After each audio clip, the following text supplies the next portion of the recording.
समस्त छात्र छात्री मानक स्टडी गुरु ओडिशा चैनल को सादर स्वागत। आज कार्यक्रम देखा दशम श्रेणी ओडिया व्याकरण प्रथम अध्याय वाक्य विचार संबंध में सविशेष आलोचना किछि एमसीक्यू एवं प्रश्नोत्तर मूलक कार्यक्रम आरंभ करवा। प्रथम अध्यायटी वाक्य विचार। तो वाक्य आमे कहा कहूचे रिविजन करदेवा, परीक्षा निकटतर आसीगलानी पिला माने। तो एक बा एकाधिक पद मिलित होई मनर भाव को संपूर्ण रूपे प्रकाश कले वाक्य हुए ना। एक बा एकाधिक पद मिलित होई मनर भाव को संपूर्ण रूपे प्रकाश करने को आमे कौन कहले ना वाक्य कहले। गोटे गोटे पद मिलित हम, मिलित हो सारा पर एवं जहाँकि संपूर्ण भाव में निजर मनर भावनाटा को प्रकाश कर अर्थपूर्ण भाव में। उदाहरण देखिबा, जपरी गोटे एग्जांपल देछि, अरुण काली खर देथिला गछरे चढ़ी आंब तोलिथिला। तीनोटी गुड़ाक तीनोटी जो पढ़िली मु शब्द गुड़ाक बा पद गुड़ाक, ये वक्तव्यटा गोटे वक्तार कदापि संपूर्णता नुहे। अरुण काली एठी वक्तव्यटा संपूर्ण हेउना। गछरे चढ़ी ये मध्य वक्तव्यटी संपूर्ण हेउना। आंब तोलिथिला ये मध्य वक्तव्यटी संपूर्ण हेउना। तेणु आमे कौनसी प्रकार रे याकू वाक्य कहि परिबा नाही। जदि तीनोटी जाकू आमे मिसई दोचे, ए क ख ग को जदि मिसई दोचे ताले संपूर्ण वाक्यटी होची कोन ना अरुण काली गछरे चढ़ी आंब तोलिथिला। तेबे एटा वक्तव्यटा गोटे वक्तार संपूर्ण भाव में होची बा एहा मनर भाव को पूर्ण रूप में प्रकाश करुछि। तेणु आको वाक्य कहुजियो। तबे आमे जानि पारले वाक्य कौन ना एक बा एकाधिक पद मिलित होई मनर भावनाटा को यदि संपूर्ण भाव प्रकाश करछे वाक्य बोली आमे कहूचे। तबे परवर्ती क्वेश्चन देखिया, गोटे शुद्ध वाक्य निमित्त बा गोटे शुद्ध वाक्य पाई कौन कौन आवश्यक होता है बा गोटे वाक्य रे आमे काहाकू काहाकू नहीं कि गोटे संपूर्ण रूप से जो मनोभावटा को प्रकाश करुचे, ताले गोटे वाक्य पाई कौन कौन आवश्यक होता है। पांचटी जिनस आवश्यक होता है पिला माने। एक रे गोटे योग्यता, योग्यताटा निहाती आरंभ बा आवश्यक होता है। द्वितीय रे आकांक्षा, तृतीय रे आसति,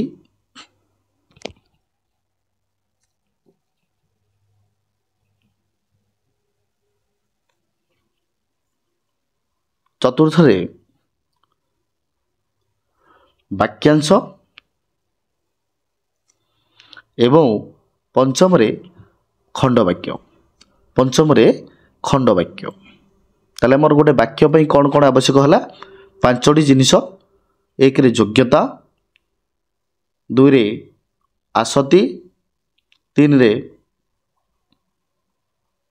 आकांक्षा, चारि रे वाक्यांश एवं खंडवाक्य। तेबे पिला माने आमे बे देखिबा योग्यताटा कौन बा योग्यता काहाकू आमे कहूचे ना वाक्य रे व्यवहार जदि करा जाइथिबा जो पद गुड़ाक जो जो वाक्य गुड़ाक रे आमे व्यवहार कले पद गुड़ाक तार पारस्परिक संबंध बा पद पद मध्य रे थिबा संबंधटा को आमे कौन कहूचे योग्यता बोली कहूचे।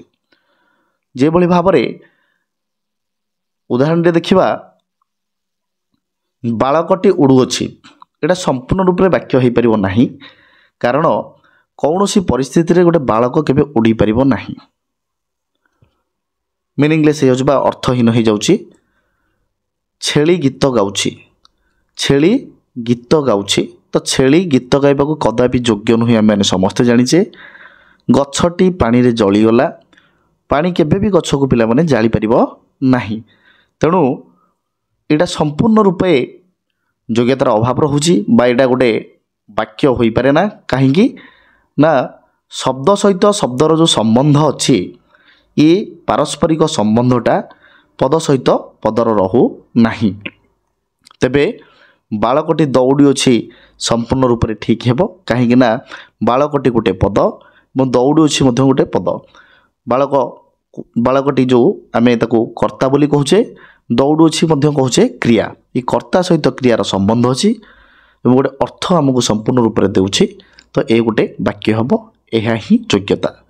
ସବିତା ଗୀତ ଗାଉଅଛି, ଗଛଟି ନିଆଁରେ ପୋଡ଼ିଗଲା। ତ ଏଇ ତିନୋଟି ବାକ୍ୟ ଯେହେତୁ ପଦ ଗୁଡ଼ାକ ପଦ ସହିତର ସମ୍ପର୍କ ବା ପାରସ୍ପରିକ ସମ୍ବନ୍ଧ ରହୁଛି, ତାକୁ ଆମେ ଯୋଗ୍ୟତା ବୋଲି କହିଥାଉ। ଏବେ ଦେଖିବା ଆକାଂକ୍ଷା କ'ଣ, କାହାକୁ କୁହାଯାଏ? ଆକାଂକ୍ଷା ହେଉଛି ବାକ୍ୟରେ ଥିବା ଗୋଟିଏ ପଦ ଯଦି ଅନ୍ୟ ପଦ ଗୁଡ଼ିକର ଅର୍ଥବୋଧକତା ପାଇଁ ଅପେକ୍ଷା କରିବ। ଗୋଟିଏ ପଦଟି ଯଦି ଅନ୍ୟ ପଦ ଗୁଡ଼ାକର ଅପେକ୍ଷା କଲା ବା ଅର୍ଥ ପାଇଁ ଯଦି ଅପେକ୍ଷା କରୁଛି, ତାକୁ ଆମେ କହୁଛେ ଆକାଂକ୍ଷା ବୋଲି କହୁଛେ। ତ ଉଦାହରଣଟି ଦେଖିବା, ମଦନ ସହିତ, ଆଉ କିଛି କୁହାଯାଏ ନାହିଁ ସେଠି, ମଦନ ସହିତ। ଏଠି ବାକ୍ୟଟି ପୂର୍ଣ୍ଣ ନୁହେଁ, କାହିଁକି ନା ସେ କିଛି ଅନ୍ୟ କଥାକୁ ଅପେକ୍ଷା କରୁଛି। ରବିବାର ଦିନ ଚପଳା, ବାକ୍ୟ ଏଠି ମଧ୍ୟ ସେକେଣ୍ଡ ବାକ୍ୟଟିରେ ବା ଦ୍ୱିତୀୟ ବାକ୍ୟଟିରେ ଅନ୍ୟ ପଦକୁ କିଛି ଅପେକ୍ଷା କରୁଛି, ତେଣୁ ଏହା ପୂର୍ଣ୍ଣ ନୁହେଁ। ତେଣୁ ନିମ୍ନ ବାକ୍ୟ ଗୁଡ଼ାକୁ ଯଦି ପୂର୍ଣ୍ଣତା ଅଣାଯାଇପାରେ, ତେବେ ଏଇଭଳି ଭାବରେ ହେବ, ମଦନ ସହିତ ତାଙ୍କ ବାପା ଆସିବେ, ଏଠି ସମ୍ପୂର୍ଣ୍ଣ ହୋଇଯାଉଛି। ରବିବାର ଦିନ ଚପଳା ଭୁବନେଶ୍ୱର ଯିବ, ଏଠି ଯେଉଁ ଅପେକ୍ଷା କରିଥିଲା ରବିବାର ଦିନ ଚପଳା ଭୁବନେଶ୍ୱର ଯିବ, ଏଇ ପଦଟିକୁ ଆମେ ଆକାଂକ୍ଷା ବୋଲି କହୁଛେ। କାରଣ ଗୋଟେ ପଦ ଅନ୍ୟ ପଦର ଅର୍ଥବୋଧକତା ପାଇଁ ଯଦି ଅପେକ୍ଷା କଲା, ତାକୁ ଆମେ କ'ଣ କହୁଛେ? ଆକାଂକ୍ଷା ବୋଲି କହିଦେଉଛେ। ଯୋଗ୍ୟତା ବୁଝିହେଲା, ଏବେ ଆକାଂକ୍ଷା ଜାଣିହେଲା। ଏବେ ଦେଖିବା ଆସତି କ'ଣ ନା, ବାକ୍ୟରେ ଥିବା ପଦ ଯୋଜନା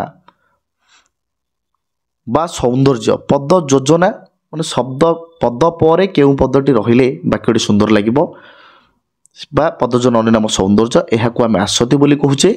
ଏହାଦ୍ୱାରା କାହା ପରେ କେଉଁ ପଦ ରହିଲେ ବାକ୍ୟର ଭାବକୁ ସ୍ପଷ୍ଟ ଭାବରେ ପ୍ରକାଶ କରିବ ତାହା ବୁଝାଯାଇଥାଏ। ଆସତିର ଅନ୍ୟ ନାମ ମଧ୍ୟ ପଦ ବିନ୍ୟାସ। ପଦ ବିନ୍ୟାସକୁ ଆମେ ଇଂରାଜୀ ଯେଭଳି ଭାବେ ଷ୍ଟ୍ରକ୍ଚରଟିକୁ ଲେଖୁଥିଲେ, ଷ୍ଟ୍ରକ୍ଚରଟାକୁ କୌଣସି ବାକ୍ୟର ସେଇ ଷ୍ଟ୍ରକ୍ଚର ହିଁ ହେଉଛି ପଦ ବିନ୍ୟାସ। ପଦ ବିନ୍ୟାସ। ତ ଉଦାହରଣ ଦେଖିବା, ହୋଇ ହେଲେ ପ୍ରାପ୍ତ ବୁଧତ୍ୱ ଗୌତମ ତପସିତ। ଏଠି ବାକ୍ୟଟିଏ ତ ହୋଇଅଛି, କିନ୍ତୁ କାହା ପରେ କେଉଁଟା ସଜେଇ ହୁଏ ନାହିଁ। ଉଭୟେ ଏ ମିଶି ଛବି ଓ ବନ୍ଦନା ଆଙ୍କିଛନ୍ତି ଚନ୍ଦନା। ଏଇ ଯେଉଁ ବାକ୍ୟ ଦୁଇଟି ଦିଆଗଲା, ଏଠି କର୍ତ୍ତା କ୍ରିୟା ଥିଲେ ମଧ୍ୟ କିନ୍ତୁ ପ୍ରକୃତ ଅର୍ଥଟା ୟାର ଜଣାପଡ଼ୁନାହିଁ ବା ବୁଝାପଡ଼ୁନାହିଁ। ତେଣୁ ଉଭୟ ବାକ୍ୟର ପଦ ଗୁଡ଼ାକ ଯାହା ପରେ ଯିଏ ରହିବା ଆବଶ୍ୟକ ସେହିପରି ହୋଇନାହିଁ। ତେଣୁ ସଜେଇକି ଯଦି ଆମେ ଲେଖୁଛେ, ହୋଇ ହେଲେ ପ୍ରାପ୍ତ ବୁଧତ୍ୱ ଗୌତମ ତପସିଦ୍ଧଟିକୁ ଯଦି ଆମେ ଲେଖୁଛେ, ଗୌତମ ତପସିଦ୍ଧ ହୋଇ ବୁଧତ୍ୱ ପ୍ରାପ୍ତ ହେଲେ, ତେବେ ସମ୍ପୂର୍ଣ୍ଣ ରୂପରେ ଆମ କର୍ଣ୍ଣକୁ ଶୁଭୁଛି ଏବଂ ଅର୍ଥପୂର୍ଣ୍ଣ ହେଉଛି ଏବଂ ଶବ୍ଦ ପରେ ଶବ୍ଦ ବା ପଦ ବିନ୍ୟାସର ସମ୍ଭାବନା ରହିଛି। ଏହାର ନାମ ହେଉଛି ଆସତି। ଆସତିର ଅନ୍ୟ ନାମକୁ ମଧ୍ୟ ପିଲାମାନେ ଆମେ କହୁଛେ ପଦ ବିନ୍ୟାସ। ପଦ ବିନ୍ୟାସ ବୁଝିଲା। ଏବେ ଦେଖିବା ବାକ୍ୟାଂଶ କ'ଣ ନା, ବାକ୍ୟରେ ଯଦି ବୁଝା ପଡ଼ୁଥିବା ନିର୍ଦ୍ଦିଷ୍ଟ ଅଂଶ, ବାକ୍ୟରେ ବୁଝା ପଡ଼ୁଥିବା ଯେଉଁ ନିର୍ଦ୍ଦିଷ୍ଟ ଅଂଶକୁ ବା କେତୋଟି ନିର୍ଦ୍ଦିଷ୍ଟ ପଦ ସହନ୍ତିକୁ ବାକ୍ୟାଂଶ କୁହାଯାଏ। କେତୋଟି ପଦ ସହନ୍ତିକୁ ସ୍ପେଶିଆଲ କିଛି ପଦ ସହନ୍ତି ଅଛି। ଯେଭଳି ଭାବରେ ହରିହରଙ୍କ କଥା ଶୁଣି ମା, ଏଠି କିଛି ଅପେକ୍ଷା କଲା ବା ବାକ୍ୟର କିଛି ଅଂଶ ରହିଯାଇଛି। ହରିହରଙ୍କ କଥା ଶୁଣି ମା, ଘଣ୍ଟା ବାଜିଲା ଅଥଚ ପିଲାମାନେ। এই ଉପର ଲିଖିତ ବାକ୍ୟ ଉଦାହରଣ ଦୁଇଟି ଏଇଟା ସମ୍ପୂର୍ଣ୍ଣ ନୁହନ୍ତି। ଏଗୁଡ଼ିକୁ ସମ୍ପୂର୍ଣ୍ଣ କରିବା ପାଇଁ ଅନ୍ୟ କେତୋଟି ପଦର ଆବଶ୍ୟକତା ଅଛି। ଯଥା ଏଠି ଅପେକ୍ଷା ରହୁଛି, ଏ ହରିହରଙ୍କ କଥା ଶୁଣି ମା ଆଶ୍ଚର୍ଯ୍ୟ ହେଲେ। ଏ ଆଶ୍ଚର୍ଯ୍ୟ ହେବାଟା ଯେଉଁ ଅପେକ୍ଷା କରିଥିଲା, ଏଇଟାକୁ ଆମେ ବାକ୍ୟାଂଶ ବୋଲି କହୁଛେ। ଘଣ୍ଟା ବାଜିଲା ଅଥଚ ପିଲାମାନେ ଶ୍ରେଣୀକୁ ଆସିଲେ ନାହିଁ। ସମ୍ପୂର୍ଣ୍ଣ ହୋଇଯାଇଛି ଏଠି ବାକ୍ୟ। ତେଣୁ ମୂଳ ବାକ୍ୟ ଦୁଇଟି ମୋଟା ଅକ୍ଷର ଲିଖିତ ପଦ ଗୁଡ଼ିକ ଯୋଡ଼ାଯିବାରୁ ବାକ୍ୟ ଦୁଅ ସମ୍ପୂର୍ଣ୍ଣ ହେଲେ। ତେଣୁ ପ୍ରଥମେ ଦିଆଯାଇଥିବା ଅଂଶ ଯେଉଁ ପୂର୍ଣ୍ଣ ବାକ୍ୟର ଏକ ଅଂଶ ଏଇଟା ରହିଛି, ତେଣୁ ଏହାକୁ ବାକ୍ୟାଂଶ କୁହାହେଲା। ତେବେ ଆମେ ବାକ୍ୟାଂଶ କାହାକୁ କହୁଛେ ପିଲାମାନେ ନା, ବାକ୍ୟରେ ଯେଉଁ ବୁଝା ପଡ଼ୁଥିବା ନିର୍ଦ୍ଦିଷ୍ଟ ଅଂଶକୁ, ଏଇ ଅଂଶ ଗୁଡ଼ାକ ଆଶ୍ଚର୍ଯ୍ୟ ହେଲେ ଶ୍ରେଣୀକୁ ଆସିଲା ନାହିଁ ବା ନିର୍ଦ୍ଦିଷ୍ଟ କେତୋଟି ପଦ ସହନ୍ତିକୁ ଆମେ ବାକ୍ୟାଂଶ ବୋଲି କହୁଛେ। ଏବେ ଦେଖିବା ଖଣ୍ଡବାକ୍ୟ କାହାକୁ କୁହାଯାଏ ନା, ସମସ୍ତ ବାକ୍ୟର ସମାପିକା କ୍ରିୟାଯୁକ୍ତ ଅଂଶଟିକୁ, ସମାପିକା କ୍ରିୟାଯୁକ୍ତ ଅଂଶଟିକୁ ଆମେ ଖଣ୍ଡବାକ୍ୟ ବୋଲି କହୁଛେ। ସମାପିକା କ୍ରିୟା ଯୁକ୍ତ ଅଂଶଟିକୁ ଆମେ ଖଣ୍ଡବାକ୍ୟ ବୋଲି କହୁଛେ। ଯେଉଁମାନେ ବୃଥାରେ ସମୟ କାଟନ୍ତି, किए प्रथम हेब एठी रही जाउची किछि अपेक्षा करिकी रहिछि मध्य एठी जेउ मानेटी होची कोन कर्ता एवं काटंदी हला क्रियापद कर्ता अछि क्रिया मध्य अछि किए होची कर्ता सेकेंड उदाहरण रे एवं हेब होची क्रियापद दुईटी वाक्य रे कर्ता क्रिया थाई मध्य एठी मनर भावटा को संपूर्ण रूपे प्रकाश करी हो नाही तेणु उदाहृत वाक्य दुईटी को खंड वाक्य बोली कहछ तेणु खंड वाक्य कोन ना कर्ता क्रिया थिले मध्य जदि मनर भावटा को संपूर्ण रूपे प्रकाश करू नथिबो ताकू आमे खंड वाक्य बोली कहूचे। एबे हम आलोचना करिबा पदविन्यास टी कोन ना कही बोली पारे जे पचा चिंगुड़ी बिकेसे गोटे प्रोभर्ब भल भाव जी कहवा जଣା थिले खराब को मध्य भल बोली साब्यस्त करी हुए कहवा जଣା हेउची वाक्य गढ़ार कौशल तेणु वाक्य जो कह जाए शब्द सहित शब्दर संबंध को नहीं थाए पूर्व पर्यायर आम देखी गोटे वाक्य निमित्त कौन कौन आवश्यकता योग्यता आकांक्षा आसति वाक्यांश एवं खंड वाक्य पांचटी जिनस निहाती आवश्यक तेणु ताकू क्या कौटे को रखिले किसी नियम अच्छी तेणु शुद्ध वाक्य जो गढ़ुचे केतोटी विषय प्रति जत्नशील होगा पड़ो ध्यान देवा पड़ो युवा को पद विन्यास कहुए क्या क्यों पदटी संजोग सठिक भाव में करें पद विन्यास बोली कहूचे। तो एक नंबर टी हूँ कौन ना कर्ता जिते वाक्यटी आरंभ हो वाक्य कर्ता एवं शेष क्रियापद ही वाक्य कर्ताटा रगरे एवं शेष को क्रियापद रामचंद्र रावण को वध करथिले कर्ता वाक्य हूँ रामचंद्र करथिले हूँ क्रियापद तेणु ये रामचंद्र होउछन्ति कर्ता क्रियापद हूँ करथिले। तो प्रथम नियम हूँ कौन जिते बड़े भी आम गोटे वाक्य लिखुचे गोटे अर्थपूर्ण बा संपूर्ण भाव में गोटे संपूर्ण वाक्य लिखुचे तेणु वाक्य कर्ता आरंभ एवं शेष क्रियापद। द्वितीय नंबर जदि वाक्य लिखिला समय वाक्यटी क्रिया सकर्मक जदि वाक्यर क्रियाटा सकर्मक होइथिबो तेबे कर्मटी क्रियापद पूर्व रही आम जो स्ट्रक्चर टी लिखुचे धारा टी लिखुचे जदि से कर्म अच्छी वाक्य ताहले सेठारे निश्चित भाव में कर्ता प्रथमे कर्ता तापरे कर्म एवं शेष क्रिया बुझुची। उदाहरण देखिबा अक्षय गोटे भल गीत गाइले अक्षय गोटे भल गीत गाइले ए वाक्य कर्ता हूँ किए से ना अक्षय क्रिया हूँ गाइले एवं गीत हूँ कर्म तेणु ये देखु कर्ता प्रथमे रही तापर रही क्रिया पूर्वर कर्म जदि वाक्य दुई कर्मक क्रिया कौन जदि वाक्य दुईटी कर्म थिबो ताले गोटे कर्म को आम मुख्य भाव में कहचे गौण कर्म अन्यटी कहचे मुख्य कर्म तेणु वाक्य दुई कर्म क्रियार जदि व्यवहार होता है बा दुईटी कर्म थाए गौण कर्म प्रथमे रही परे मुख्य कर्म रही है ताने कौन है प्रथम वाक्य कर्ता कर्ता सहित ये कर्मटा को दुई भाग हो गला प्रथम गौण कर्म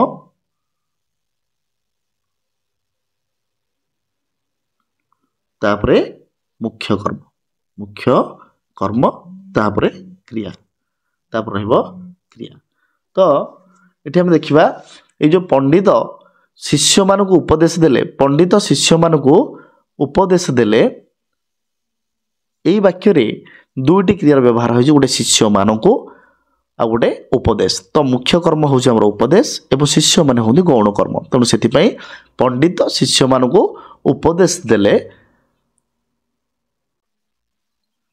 जदि वाक्य संबोधन पद थाए हे भगवान मत रक्षा कर। द्वितीय वाक्य देखिया मते शक्ति दियो प्रभु एटा संबोधन चिन्ह तेणु जदि वाक्य संबोधन पद थाए ताले ताहा आरंभ रे नहले शेष रखा जाए आरंभ रे देखिबा हे भगवान एठी आरंभ रे अछि वाक्य रे मते शक्ति दियो प्रभु हे प्रभु এটা বাক্যର ଶେଷରେ ବ୍ୟବହାର କରାଯାଇଛି। ତେଣୁ ଆମେ ଯେତେବେଳେ ଯଦି ସମ୍ବୋଧନ ପଦ ବ୍ୟବହାର କରିବା ବାକ୍ୟରେ ତେବେ ଆରମ୍ଭରେ ନଚେତ୍ ଶେଷରେ ମଧ୍ୟ ରଖିପାରିବା। ବାକ୍ୟରେ ଯଦି ବିଶେଷଣ ପଦ ଥାଏ ଆଡଜେକ୍ଟିଭ୍ସ, ତାହେଲେ ତାହା ବିଶେଷ୍ୟ ପଦ ପୂର୍ବରୁ ବସେ। ଚତୁର ଲୋକ ସବୁଠି ଜିତନ୍ତି, ଏଠି ଚତୁର ଲୋକଟି ବା ଲୋକ ହେଉଛି ବିଶେଷ୍ୟ ପଦ, ଚତୁର ହେଉଛି ବିଶେଷଣ। ଏ ବିଶେଷଣ ପଦଟି ସଦାସର୍ବଦା ବିଶେଷ୍ୟ ପଦର ପୂର୍ବରୁ ହିଁ ବସିବ। ବାକ୍ୟରେ ସମ୍ବନ୍ଧ ପଦ ଯଦି ଥାଏ ତେବେ ତାହା ସମ୍ବନ୍ଧିତ ପଦ ପୂର୍ବରୁ ବସେ। ସମ୍ବନ୍ଧ ପଦ ସମ୍ବନ୍ଧିତ ପଦ କ'ଣ ନା ଯେଉଁ ପଦ ସହିତ ଅଙ୍ଗାଙ୍ଗୀ ଭାବେ ଜଡ଼ିତ ଥାଏ ଅନ୍ୟ ଏକ ଶବ୍ଦ, ଯେପରି ଭାବରେ ଜମିଦାରଙ୍କ ପୁଅ ସୁରେନ୍ଦ୍ର ଏ ମନ୍ଦିର ତୋଳିଛନ୍ତି। ତେଣୁ ଜମିଦାରଙ୍କ ପୁଅ ଯିଏ ସୁରେନ୍ଦ୍ର ମଧ୍ୟ ସିଏ, ତେଣୁ ସୁରେନ୍ଦ୍ର ଏଠାରେ କର୍ତ୍ତା ହେଲେ ମଧ୍ୟ କିନ୍ତୁ ସେ ଜମିଦାରଙ୍କ ପୁଅ, ତେଣୁ ଜମିଦାରଙ୍କ ସହିତ ସମ୍ବନ୍ଧିତ ଅଛି କିଏ ସେ ନା ସୁରେନ୍ଦ୍ର। ତେଣୁ ବାକ୍ୟରେ ସମ୍ବନ୍ଧ ପଦଟା ସମ୍ବନ୍ଧିତ ପଦର ପୂର୍ବରୁ ହିଁ ବସିବ। ଯଦି ବାକ୍ୟର ଆରମ୍ଭରେ ବେଳେବେଳେ ଅଧିକରଣ ଦେଖାଯାଏ, ଅଧିକରଣ କାରକରେ ଆମେ ସପ୍ତମୀ ବିଭକ୍ତି କରିଛେ, ତ ସକାଳେ କାମ ଆରମ୍ଭ ହୁଏ, ସକାଳେ କାମ ଆରମ୍ଭ ହୁଏ, ସକାଳେଟି ଅଧିକରଣ କାରକ। ଅଧିକରଣ କାରକ ଯଦି ବ୍ୟବହାର କରାଯାଏ ତେବେ ତାହା ବାକ୍ୟର ଆରମ୍ଭରେ ମଧ୍ୟ ଆମେ ରଖିପାରିବା।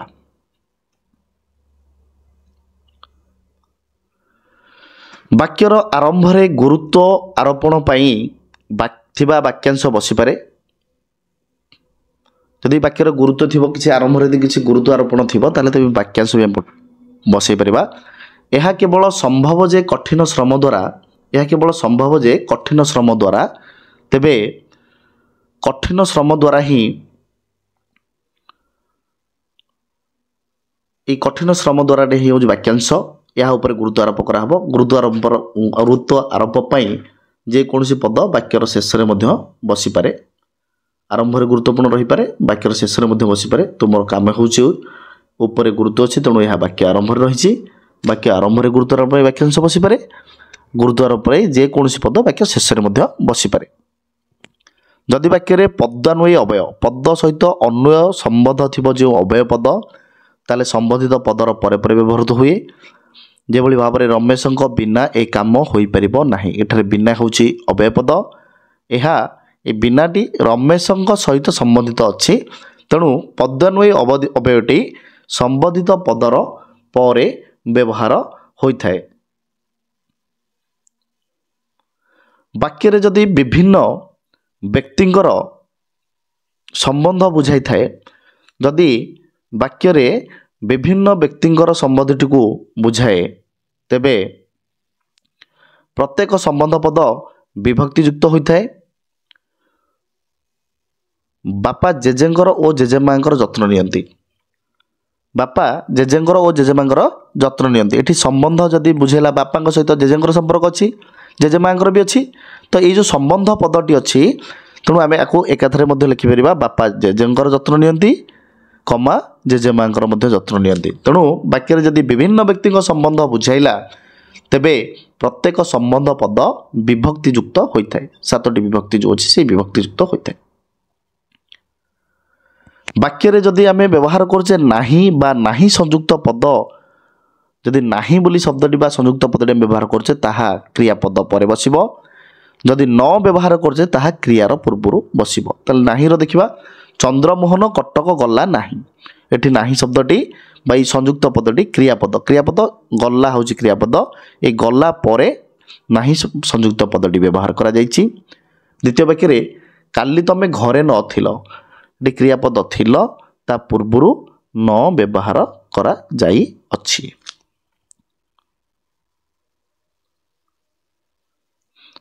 ଯଦି ବାକ୍ୟରେ କାରକ ସମ୍ବନ୍ଧିତ କରଣ କାରକ ତୃତୀୟ ବିଭକ୍ତି ହୋଇଥାଏ, ସମ୍ପ୍ରଦାନ କାରକ ଯାହା ଚତୁର୍ଥ ବିଭକ୍ତି ହୋଇଥାଏ, ଅପାଦାନ କାରକରେ ପଞ୍ଚମୀ ବିଭକ୍ତି ହୋଇଥାଏ ଏବଂ ସପ୍ତମୀରେ ଅଧିକରଣ କାରକ ହୋଇଥାଏ, ଏହି କାରକର ପଦ ଗୁଡ଼ିକ କର୍ମର ପରେ ବା ପୂର୍ବରୁ ବ୍ୟବହୃତ ହୋଇଥାଏ। ଯେଭଳି ଭାବରେ ରାଘବ ସୁଦାମାକୁ ବେତରେ ପିଟିଲେ।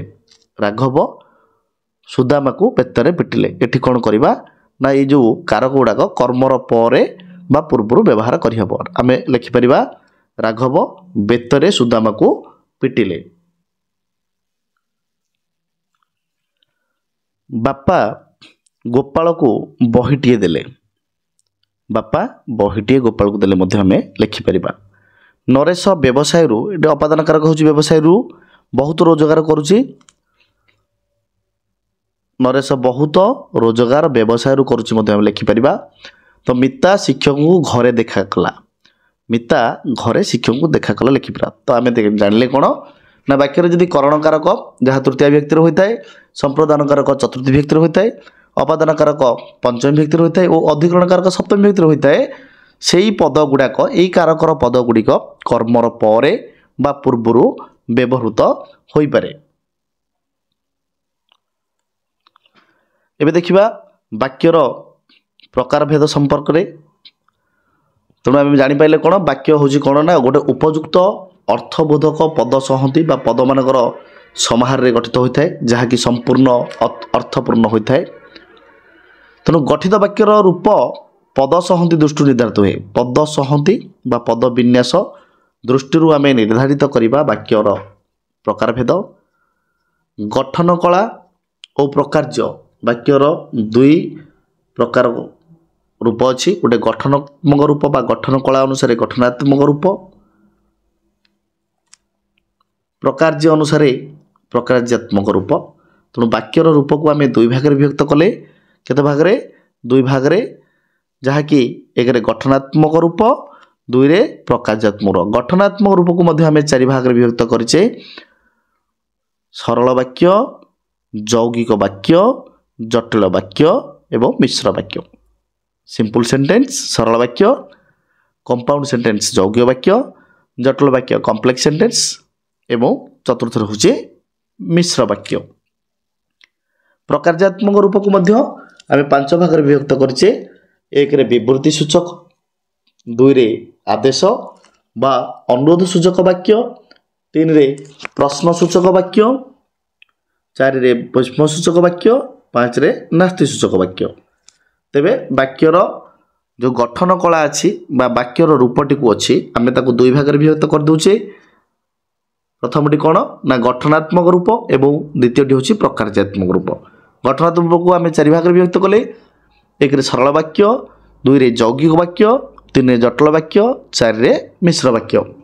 से भाव में प्रकार्यात्मक रूप को आम पांच भाग विभक्त कर एक रे विवृत्ति सूचक वाक्य दुई रे आदेश बा अनुरोध सूचक वाक्य तीन रे प्रश्न सूचक वाक्य चार रे विस्मय सूचक वाक्य एवं पंचम रे नास्ति सूचक वाक्य।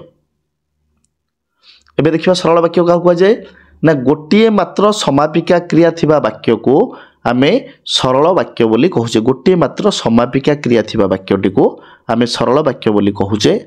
उदाहरण टे देखिबा गोवर्धन दरिद्र मानकर सेवा करती दरिद्र मानकर सेवा करती यही वाक्य रे मात्र गोटे क्रिया अच्छी गोटे समापिका क्रियाटे अच्छी। तेणु सरल वाक्य आम क्या कहूचे ना गोटे मात्र समापिका क्रिया थिबा वाक्य को सरल वाक्य कह जाए। नमिता तांको घर लोक भल पाती प्रणव जड़े शिल्पी आम साहित्य शिक्षक जड़े ज्ञानी व्यक्ति यही भाव में यही वाक्य दुईटी गुड़ाक समापिका क्रिया रोचंती तेणु यही रहा फल आम या सरल वाक्य बोली कहते। किंतु तीन नंबर उदाहरण रे प्रणव जड़े शिल्पी एवं चतुर्थ उदाहरण रे आम साहित्य शिक्षक जड़े ज्ञानी व्यक्ति यही वाक्य दुईटे शिल्पी और ज्ञानी व्यक्ति पर अटंती संजोग करा नचेत यही अटंतीटार कौन होची एठी उह्य रही कि आमको जानवा पड़ो ये अटंती अच्छा तथापि ये चारोटी सरल वाक्य हेब। एबे देखिबा यौगिक वाक्य क्या कह जाए ना परस्पर निर्भरशील थिबा दुई बा ततोधिक सरल वाक्यर समाहार जोगे गठित वाक्य को यौगिक। परस्पर निर्भरशील दुई हो ताठू अधिका हो जदि सरल वाक्यर समाहार हो गला मिनिमम दुईटी सरल वाक्यर समान संजोग आम गोटे यौगिक वाक्य करिपरिबा बा ताठू अधिका हेले समाहार जोगे वाक्य को आम यौगिक वाक्य बोली आम कहि थाउ। उदाहरण पवित्र पहुँचला सुषमा आसिला पवित्र पहुँचला कमा ସୁଷମା ଆସିଲା ଓ ଉଭୟ ମିଶି ପାଠ ପଢ଼ିଲେ। ମନୋଜ ଶ୍ରେଣୀରେ ବସିଲା, କମା ମାତ୍ର ପଢ଼ିପାରିଲା ନାହିଁ। ମା ଭଲ କରି ଶିଖାଇଲେ, କମା କିନ୍ତୁ ବବିତା ରୋଷେଇ କରିପାରିଲା ନାହିଁ। ଶିକ୍ଷକ ଡାକିଲେ, ମାନସ ଏବଂ ସୁରେଶ ଗୀତ ଗାଇଲେ। ଏସବୁ ଗୋଟେ ଗୋଟେ ଯୌଗୀୟ ବାକ୍ୟର ଉଦାହରଣ। କିନ୍ତୁ ଏଇ ବାକ୍ୟ ଚାରୋଟିରେ ଓ, ମାତ୍ର, କିନ୍ତୁ, ଏବଂ ପ୍ରଭୃତି ସବୁ ଅବୟ ପଦ ଗୁଡ଼ା ଦ୍ୱାରା ବାକ୍ୟର ପ୍ରଥମ ଅଂଶ ଓ ଦ୍ୱିତୀୟ ଅଂଶ ମିଶି ପୂର୍ଣ୍ଣ ବାକ୍ୟ ହୋଇଛି। ତେଣୁ ଏଗୁଡ଼ିକୁ ସଂଯୋଜକ ଅବୟ କୁହାଯାଏ। ଯୌଗୀୟ ବାକ୍ୟରେ ତେବେ ଆମେ ଜାଣିପାରିଲେ କ'ଣ, ନିଶ୍ଚୟ ଭାବରେ ସଂଯୋଜକ ଅବୟର ବ୍ୟବହାର ହୋଇଥାଏ। ଏହି ଧରଣର ଅବୟ ପଦ ଯୌଗୀୟ ବାକ୍ୟ ଗଠନରେ ସହାୟକ ନୁହେଁ। କେଉଁ ଧରଣର ନା, ଓ, ମାତ୍ର, କିନ୍ତୁ, ପ୍ରଭୃତି ଏଇଭଳି ଭାବରେ ଏଇ ଯେଉଁ ସଂଯୋଜକ ଅବୟ ପଦ ଗୁଡ଼ିକ ଯୌଗୀୟ ବାକ୍ୟ ଗଠନରେ ସହାୟତା କରିଥାନ୍ତି। ଏବେ ଦେଖିବା ଜଟିଳ ବାକ୍ୟ କାହାକୁ କୁହାଯାଏ ନା, ଦୁଇ ବା ତତୋଧିକ ସାପେକ୍ଷ ପରସ୍ପର ସାପେକ୍ଷ ଖଣ୍ଡ ବାକ୍ୟର ସମନ୍ୱୟରେ ଜଟିଳ ବାକ୍ୟ। ତେଣୁ ଦୁଇ ବା ତାଠୁ ଅଧିକ ଖଣ୍ଡ ବାକ୍ୟ ଗୁଡ଼ାକର ସମାହାର ହେଲା, ତେବେ ଆମେ ଜଟିଳ ବାକ୍ୟଟିଏ ଗଠନ କରିପାରିବା। ଉଦାହରଣ ଦେଖିବା ଗୋଟେ, ଅଜା ଯେତେବେଳେ ଘରେ ପହଞ୍ଚିଲେ କମାଣ୍ଡିଏ ଦେଇଛନ୍ତି, ସେତେବେଳେ ଘରେ ରତନ ନଥିଲା। ବାପା କେବେ ଆଶା କରିନଥିଲେ ଯେ, କମା ସନାତନ ଶ୍ରେଣୀରେ ପ୍ରଥମ ହେବ। ଦରକାର ସମୟରେ ଯେ ସାହାଯ୍ୟ କରେ ତାକୁ ଉପଯୁକ୍ତ ବନ୍ଧୁ କୁହାଯାଏ। କାଲିର କାମ ଯଦି ଆଜି କରୁଛ, ତେବେ ଆଜିର କାମ ଏବେ କର। ଏବେ ପ୍ରଥମ ଉଦାହରଣ ଦେଖିବା କ'ଣ ନା, ଅଜା ଯେତେବେଳେ ଘରେ ପହଞ୍ଚିଲେ ସେତେବେଳେ ଘରେ ରତନ ନଥିଲା। ସେତେବେଳେ ରତନ ଘରେ ନଥିଲା, ଏଇଟା ହେଉଛି ପ୍ରଧାନ ବାକ୍ୟ ବା ମୁଖ୍ୟ ବାକ୍ୟ। ଅଜା ଯେତେବେଳେ ଘରେ ପହଞ୍ଚିଲେ ଅପ୍ରଧାନ ବାକ୍ୟ। ତେଣୁ ଦୁଇ ବା ତତୋଧିକ ପରସ୍ପର ସାପେକ୍ଷ ଖଣ୍ଡ ବାକ୍ୟର ସମନ୍ୱୟରେ ଜଟିଳ ବାକ୍ୟର ଗଠିତ ହୋଇଥାଏ। ମିଶ୍ର ବାକ୍ୟ ନା, ଯେକୌଣସି ପ୍ରକାର ବାକ୍ୟର ସମନ୍ୱିତ ରୂପକୁ ମିଶ୍ର ବାକ୍ୟ କୁହାଯାଏ। ସମନ୍ୱିତ ରୂପକୁ ବା ସମ୍ମିଶ୍ରଣର ରୂପଟିକୁ ମିଶ୍ର ବାକ୍ୟ ବୋଲି ଆମେ କହୁଛେ। ଗୀତ, ବାଜା ଓ ନାଚ ଚାଲିବା ଯେଉଁ ଦର୍ଶକ ମାନେ ଦେଖିବାକୁ ଆସିଥିଲେ, ଏଠି କ'ଣ ନା, ଏଇ ଯୌଗୀୟ ବାକ୍ୟଟା ସମ୍ପୂର୍ଣ୍ଣ ଅସମ୍ପୂର୍ଣ୍ଣ ହୋଇକି ଅଛି, ସମ୍ପୂର୍ଣ୍ଣ ଭାବରେ ଅସମ୍ପୂର୍ଣ୍ଣ। ଜେଜେ ସେମାନଙ୍କୁ ଉପଯୁକ୍ତ ଚୌକିରେ ବସାଇଲେ, ଇଏ ଗୋଟେ ସରଳ ବାକ୍ୟ।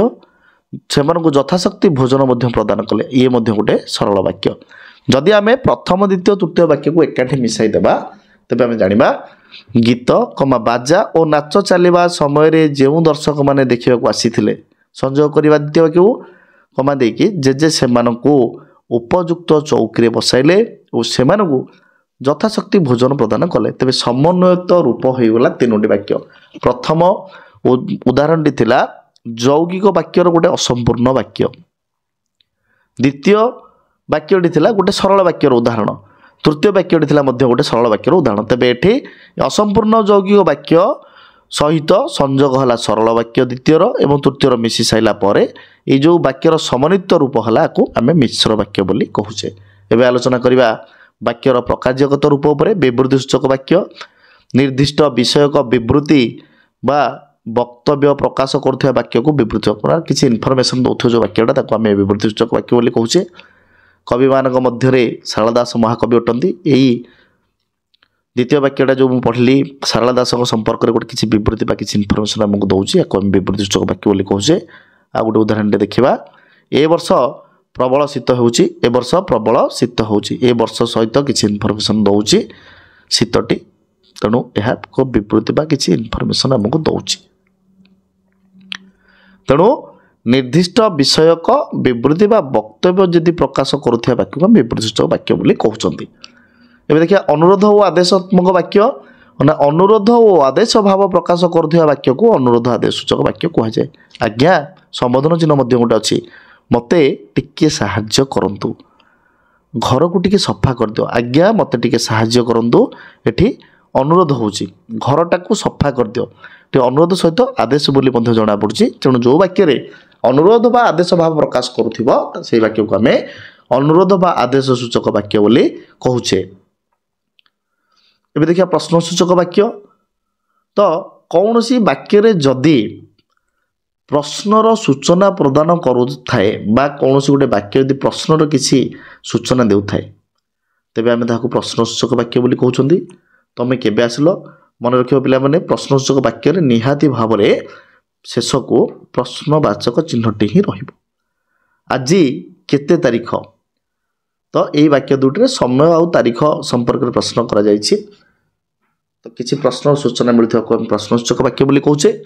एबे देखा विस्मयसूचक वाक्य विस्मय भाव प्रकाश करुवा वाक्य को विस्मयसूचक वाक्य बोली आमे कहूचे।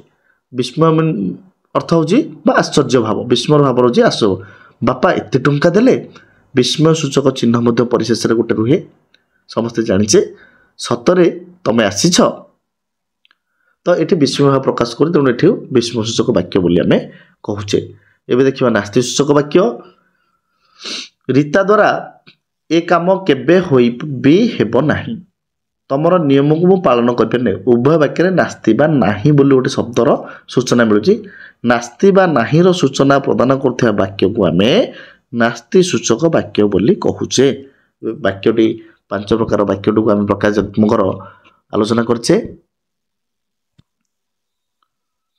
एबे देखिबा वाक्यर रूपांतर। वाक्यर रूपांतर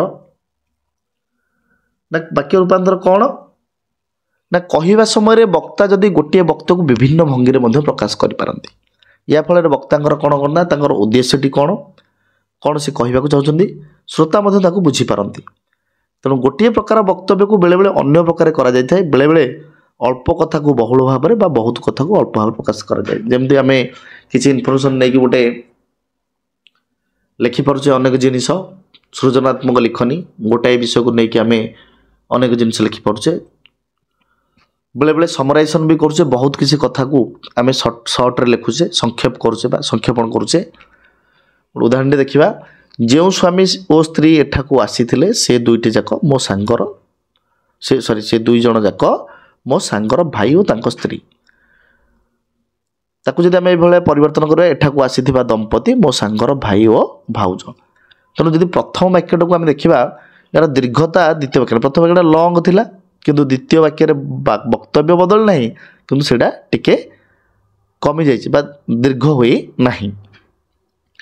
यही प्रथम वाक्य जो स्वामी स्त्री एठाकू आसी जो स्वामी और स्त्री एठाकू आसीथिले स्थान रे द्वितीय वाक्य एठाकू आसीथिबा दंपति बोली लिखा जाइछि एवं प्रथम वाक्यर तांको स्त्री द्वितीय वाक्य भाउज बोली संबोधन लिखा जिवरु वाक्यटा संक्षिप्त और सुंदर होछि। तेणु वाक्य रूपांतर रे वाक्यर संक्षिप्तता आउ सुंदरता को मध्य ध्यान दिया जाय थाए। तले आमे वाक्य रूपांतर क्या कहे ना गोटे प्रकार वाक्य को अर्थ परिवर्तन न करी अन्य प्रकार वाक्य रे परिणत करने को वाक्यर रूपांतर कहुए।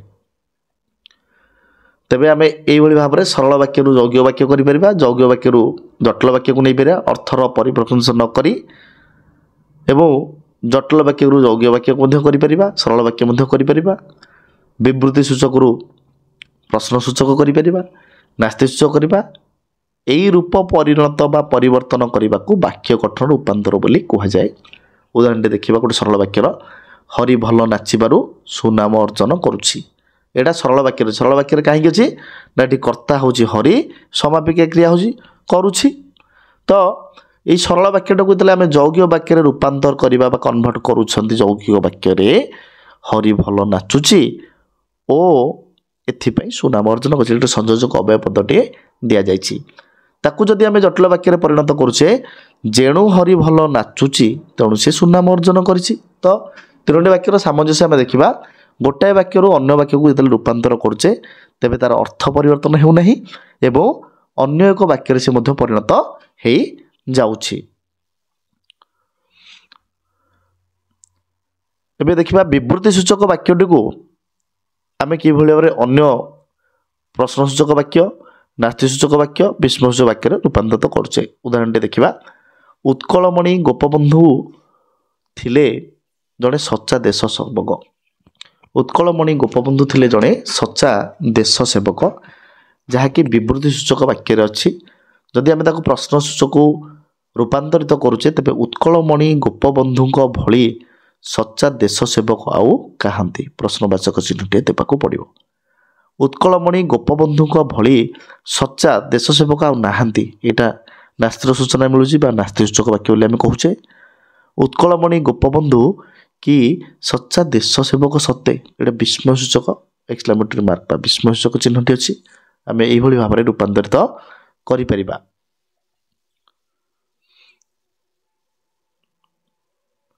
ଏବେ ବାକ୍ୟ ରୂପାନ୍ତରୀକରଣ ପରେ ବାଚ୍ୟଗତ ରୂପାନ୍ତରୀକରଣ ଦେଖିବା। କହିବା ଭଙ୍ଗୀରେ ଯଦି ବାଚ୍ୟ ପରିବର୍ତ୍ତନ ହୋଇଯାଏ ତାହା ବାକ୍ୟ ପରିବର୍ତ୍ତିତ ହୁଏ। ଯେଭଳି ଭାବରେ ଝରକା ଖୋଲ, ଏହାର ବାଚ୍ୟ ପରିବର୍ତ୍ତନ କଲେ ବାକ୍ୟଟି ହେବ ଝରକା ଖୋଲା ହେଉ। ଯେକୌଣସି ବାକ୍ୟକୁ ଅନ୍ୟ ବାଚ୍ୟ ରୂପାନ୍ତରଣ। ବାଚ୍ୟ ଦୁଇ ପ୍ରକାର ବାଚ୍ୟ ଅଛି ଓଡ଼ିଆ ବ୍ୟାକରଣରେ, ଗୋଟେ କର୍ତ୍ତୃବାଚ୍ୟ ଆଉ କର୍ମବାଚ୍ୟ। କର୍ତ୍ତୃବାଚ୍ୟରେ ବିଜୟ କଲିକତା ଯିବ, ଯଦି କର୍ମବାଚ୍ୟରେ ଆମେ ତାକୁ ପରିଣତ କରୁଛେ ବିଜୟର କଲିକତା ଯିବା ହେବ। ବିଜୟ କଲିକତା ଯିବ କର୍ତ୍ତୃବାଚ୍ୟ, ତାକୁ ଯଦି ଆମେ କର୍ମବାଚ୍ୟକୁ କନଭର୍ଟ କରୁଛେ ବିଜୟର କଲିକତା ଯିବା ହେବ। ବୁଝିଲା? ଏବେ ଦେଖିବା ଗୋଟେ ଇମ୍ପୋର୍ଟାଣ୍ଟ ଜିନିଷ, ବାକ୍ୟ ସଂକ୍ଷେପଣ। ବାକ୍ୟ ସଂକ୍ଷେପଣ, ବାକ୍ୟ ସଂକ୍ଷେପଣ କାହାକୁ କହନ୍ତି ନା କେହି କେହି ଅଧିକ କଥାକୁ ଅଳ୍ପରେ ପ୍ରକାଶ କରନ୍ତି, କେହି କେହି ମଧ୍ୟ ଅଳ୍ପ କଥାକୁ ଅଧିକ ଭାବରେ ପ୍ରକାଶ କରନ୍ତି। ଦୀର୍ଘ ବାକ୍ୟ ଅପେକ୍ଷା ଛୋଟ ବାକ୍ୟ କହିବାକୁ ଆଉ ଶୁଣିବାକୁ ଭଲ ଲାଗିଥାଏ, ତେଣୁ ଦୀର୍ଘ ବାକ୍ୟକୁ ମଧ୍ୟ ଆମେ ସଂକ୍ଷେପରେ ପ୍ରକାଶ କରାଯାଇପାରେ। ଏହି ପ୍ରକାର ପରିବର୍ତ୍ତନକୁ ଆମେ କ'ଣ କହୁଛେ ବାକ୍ୟ ସଂକ୍ଷେପଣ। ଦୀର୍ଘ ଜିନିଷଟା ଗୋଟେ କହିଛୁ ଜଣେ, ତ ତାକୁ ଆମେ ଯଦି ସଂକ୍ଷିପ୍ତୀକରଣ କରିବା, ଛୋଟ କରିକି କହିବା, ତାକୁ ବାକ୍ୟ ସଂକ୍ଷେପଣ କହିବା। এই বাক্য সংক্ষেপণ ক্ষেত্রে কি কি সহযোগ করতে না সন্ধি, সমাস, কৃদন্ত, তথিত, উপসর্গ এবং সমার্থবোধক শব্দ, যাকে আমি নবম শ্রেণী টিকে টিকে পড়িছে, এসব সম্পূর্ণ রূপে সহায়তা প্রদান করে থাকে। এবে সন্ধি দ্বারা দেখা গোটে উদাহরণে অতি আবশ্যক জিনিসর দর বড়ুছি। অতি আবশ্যক জিনিসর দর বড়ুছি, দুইটিকে আমি যদি সংযোগ করদেবা সন্ধি দ্বারা, তেবে অতি আবশ্যক জিনিসর দর বড়ুছি বলে আমি লিখিপারিবা। অতি অধিক বক্তব্য স্পৃহণীয় নুহে, অতি অধিকটিকে আমি সন্ধি দ্বারা অত্যধিক বক্তব্য স্পৃহণীয় মধ্যে আমি লিখিপারিবা। সমাস দ্বারা কিপরি হচ্ছে আমি দেখিবা। স্বামী ও স্ত্রী দুই জন যাক আজি আসিবে, স্বামী ও স্ত্রী জায়গায় আমি মধ্যে লিখিপারা দম্পতি আজি আসবে, এটাকে সমাস দ্বারা মধ্যে আমি করিপারুছে। তেবে এবে স্বর্ণন্ত দ্বারা দেখিবা গোটে, স্বর্ণন্ত কোণ ইচ্ছার্থক ধাতু দ্বারা যে প্রত্যয় যোগ হয়ে থাকে, ইচ্ছার্থক ধাতুকে নিয়ে আসি থাকে স্বর্ণন্ত। জানিবাকু ইচ্ছা করুথিবা ছাত্র বিদ্যা লাভ করিব, এই জানিবাকু ইচ্ছা করুথিবা ছাত্রটিকে আমি জিজ্ঞাসু ছাত্র বলি কহিপারা। তো লম্বা বাক্যটাকে আমি সংক্ষিপ্তীকরণ করুছে কাহা দ্বারা না স্বর্ণন্ত দ্বারা। কৃদন্ত দ্বারা মধ্যে দেখিবা যাহা করিবা উচিত তাহা কর, যাহা করিবা উচিত তাহা কর, যাহা করিবা উচিত কু আমি সংক্ষিপ্তীকরণ কলে কর্তব্য কর বলি কହୁଛେ। তদিত দ্বারা মধ্য পান বেপার করুଥିବା লোকটি অন্য গ্রামକୁ গলা, পান বেপার করুଥିବା লোকটিକୁ ଆମେ ପାନରା ମଧ୍ୟ ସଂକ୍ଷେପରେ କରିପାରିବା, ଅନ୍ୟ ଗ୍ରାମକୁ ଗଲା। ଆହୁରି ମଧ୍ୟ ଆମେ ଉପସର୍ଗ ଦ୍ୱାରା କରିପାରୁଛେ। ପବନର ବିପରୀତ ଦିଗରେ ସାଇକେଲ ଚଲାଇବା କଷ୍ଟକର, ତ ପବନର ବିପରୀତ ଦିଗଟିକୁ ଆମେ ସଂକ୍ଷିପ୍ତୀକରଣ କରି ପ୍ରତିକୂଳରେ, ପ୍ରତିକୂଳରେ ପ୍ରତି ଉପସର୍ଗ, ଉପସର୍ଗ 20ଟି, ପ୍ରତି ହେଉଛି ଗୋଟେ ଉପସର୍ଗ, ତେଣୁ ଏ ପବନର ବିପରୀତ ଦିଗଟିକୁ ଆମେ ସଂକ୍ଷିପ୍ତୀକରଣ କଲେ ପବନର ପ୍ରତିକୂଳରେ। ସମାର୍ଥବୋଧକ ଶବ୍ଦ ଦ୍ୱାରା ବା ସମାନ ଅର୍ଥ ବୋଧକ ଶବ୍ଦ କ'ଣ ନା ଉଚ୍ଚାରଣ ଭିନ୍ନ ହେଲେ ମଧ୍ୟ ଅର୍ଥ ସମାନ ହେଉଥିବ। ତ ଦେଖିବା ବିଷ୍ଣୁ ଉପାସକ ମାନେ ଖୋଳ କରତାଳ ବଜାଇ ନାମ ଜପ କରୁଅଛନ୍ତି। ବିଷ୍ଣୁ ଉପାସକ ମାନଙ୍କୁ ଆମେ କ'ଣ କରିବେ ନା ବୈଷ୍ଣବ ମାନେ କୀର୍ତ୍ତନ କରୁଅଛନ୍ତି। ଖୋଳ କରତାଳ ବଜାଇ ନାମ ଜପ ଯେଉଁ ଅଛି ଏଇଟାକୁ ମଧ୍ୟ ଆମେ କୀର୍ତ୍ତନ ବୋଲି କହିଲେ, ତ ପୁରା ସଂକ୍ଷିପ୍ତୀକରଣ କରିଦେଲେ। ବେଳେବେଳେ ଉକ୍ତି ପରିବର୍ତ୍ତନ ଦ୍ୱାରା ମଧ୍ୟ ଆମେ ସଂକ୍ଷିପ୍ତୀକରଣ କରିଥାଏ। ଶିକ୍ଷକ କହିଲେ ମୁଁ ଆଜି ଇଂରାଜୀରେ ପଢ଼ାଇବି, ଏଇଟା ପ୍ରତ୍ୟକ୍ଷ ଉକ୍ତିରେ ଅଛି ବା ଡାଇରେକ୍ଟ ସ୍ପିଚ୍ରେ ଅଛି। ତ ଶିକ୍ଷକ ଇଂରାଜୀ ପଢ଼ାଇବେ ବୋଲି କହିଲେ ପରୋକ୍ଷ ଉକ୍ତି, ଏଇଭଳି ଭାବରେ ମଧ୍ୟ ବାକ୍ୟ ସଂକ୍ଷେପଣ କରାଯାଇଥାଏ। ଏବେ ଆମେ ଯାହା ପଢ଼ିଲେ ତାର ଟିକେ ସଂକ୍ଷିପ୍ତୀକରଣ କରିଦେବା। ଏକ ବା ଏକାଧିକ ପଦ ମିଳିତ ହୋଇ ମନର ଭାବକୁ ସମ୍ପୂର୍ଣ୍ଣ ରୂପେ ପ୍ରକାଶ କରିବାକୁ ଆମେ ବାକ୍ୟ କହୁଛେ। ଯୋଗ୍ୟତା କାହାକୁ କୁହାଯାଏ ନା ବାକ୍ୟରେ ବ୍ୟବହାର କରାଯାଇଥିବା ପଦଗୁଡ଼ିକର ପାରସ୍ପରିକ ସମ୍ବନ୍ଧକୁ ଯୋଗ୍ୟତା କୁହାଯାଇଥାଏ। ଆକାଂକ୍ଷା କାହାକୁ କୁହାଯାଏ ନା ବାକ୍ୟରେ ଥିବା ଗୋଟିଏ ପଦ ଅନ୍ୟ ପଦଗୁଡ଼ିକର ଅର୍ଥବୋଧକତା ପାଇଁ ଅପେକ୍ଷା କଲେ ତାହାକୁ ଆକାଂକ୍ଷା କହୁଛେ। ଆସତି କାହାକୁ କୁହାଯାଏ ନା ବାକ୍ୟରେ ଥିବା ପଦ ଯୋଜନା ବା ସୌନ୍ଦର୍ଯ୍ୟ ହେଉଛି ଆସତି। ଏହାଦ୍ୱାରା କାହା ପରେ କେଉଁ ପଦ ରହିଲେ ତାହା ବାକ୍ୟର ଭାବକୁ ସ୍ପଷ୍ଟ ଭାବେ ପ୍ରକାଶ କରିବ ତାହା ବୁଝାଯାଇଥାଏ। आसति को मध्य पदविन्यास बोली मध्य कुआ जायते आमे आलोचना करछे। वाक्यांश ना वाक्य रे बुझा पड़ुथिबा निर्दिष्ट अंश को बा निर्दिष्ट केतोटी पद सहंती को वाक्यांश बोली आमे कहूचे। खंड वाक्य क्या कुआ जाए? समस्त वाक्यर समापिका क्रियायुक्त अंश को खंड वाक्य कुआ जाए। पदविन्यास शुद्ध वाक्य गठन करने निमंते जो केतेक शुद्ध वाक्य गठन निमंते जो केतेगोटी विषय प्रति जत्नशील होबाकू पड़े सेगुड़ को वाक्यर पदविन्यास बोली आमे कही थाए। वाक्य रे क्रिया सकर्मक होइतिले कर्मपद क्रिया पूर्व रहे। वाक्य रे क्रिया दुई कर्मक होइतिले गौण कर्म परे मुख्य कर्म रही थाए। वाक्य रे संबोधन पद वाक्य आरंभ रे किंबा शेष रे रखा जाए। वाक्य रे विशेषण पदटी विशेष्य पद पूर्व बसे। वाक्य रे संबंध पदटी जो पद सहित संबंधित सेही पद पूर्व बसे। वाक्य रे करण कारक युक्त पद कर्म पद परे किंबा कर्म पद पूर्व बसी थाए। वाक्य रे संप्रदान कारक युक्त पद कर्म पद परे किंबा पूर्व व्यवहार हुए एवं वाक्य रे अपादान कारक युक्त पद कर्म पद पूर्व बा परे व्यवहार होते। चारोटी कारक थिला आलोचना करछे। करण कारक जहाँ तृतीय व्यक्ति होता है, संप्रदान कारक चतुर्थी व्यक्ति होता है, अपादान कारक पंचमी होता है एवं अधिकरण कारक मध्य कर्मपद पर पूर्व बसी थाए। बेले बेले अधिकरण कारक युक्त पद वाक्यर आरंभ में व्यवहृत होबार मध्य देखा जाए। गुरुत्व आरोप पर जेकोसी पद वाक्य शेष में बसी थाए। गुरुत्व आरोप पर जेकोसी वाक्यांश वाक्यर आरंभ में बसी थाए। वाक्य रे पदान्वय अव्यय पद जो पद सहित संबंधित से पदर पर बसे। वाक्य रे नाही पदटी मध्य संयुक्त क्रियापद पर बसे। 9टी क्रियापद पूर्व बसे। वाक्य रे विभिन्न व्यक्तिंगर संबंध को बुझाइबा पई प्रत्येक संबंध पद को विभक्ति युक्त करी व्यवहार करा जायଥାଏ। तापर आम आलोचना करथिले वाक्यर प्रकार भेद। वाक्यर प्रकार भेद वाक्य को दुई भाग रे विभक्त करा जायଥାଏ, यथा गठनात्मक रूप और प्रकारात्मक रूप। वाक्यर गठनात्मक रूप को 4 भाग रे विभक्त करा जायथिला। सरल वाक्य, यौगिक वाक्य, जटिल वाक्य एवं मिश्र वाक्य।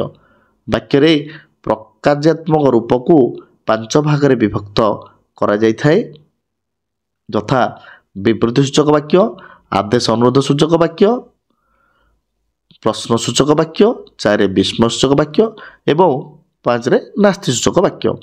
गोटे मात्र समापिका क्रिया थिबा वाक्य को आमे सरल वाक्य कहूछाए एवं परस्पर निर्भरशील थिबा 2 बा ततोधिक सरल वाक्यर समाहार जोगे गठित वाक्य को आमे यौगिक वाक्य कहि थाउ। जटिल वाक्य क्या कुआ जाए ना 2 बा ततोधिक परस्पर सापेक्ष खंड वाक्यर समन्वय रे गठित वाक्य को जटिल वाक्य बोली कुआ जाय थाए। एवं मिश्र वाक्य अप्रधान बा जे वाक्यटी मुख्य नुहे अप्रधान वाक्य सहित प्रधान वाक्य मिसी जटिल वाक्य गठित हुए। जे कौनसी प्रकार वाक्यर समन्वित रूप को मिश्र वाक्य कुआ जाय थाए। विवृत्ति सूचक वाक्य क्या कुआ जाए ना निर्दिष्ट विषयक विवृत्ति बा वक्तव्य प्रकाश करुथिया वाक्य को विवृत्ति सूचक वाक्य बोली आमे कहूचे। उदाहरण कवि मानक मध्य सारला दास आदि कवि अटंती।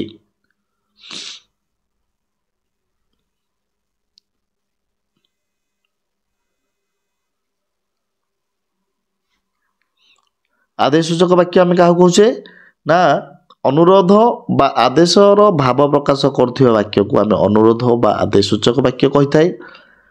उदाहरण घरटा को सफा करि दियो।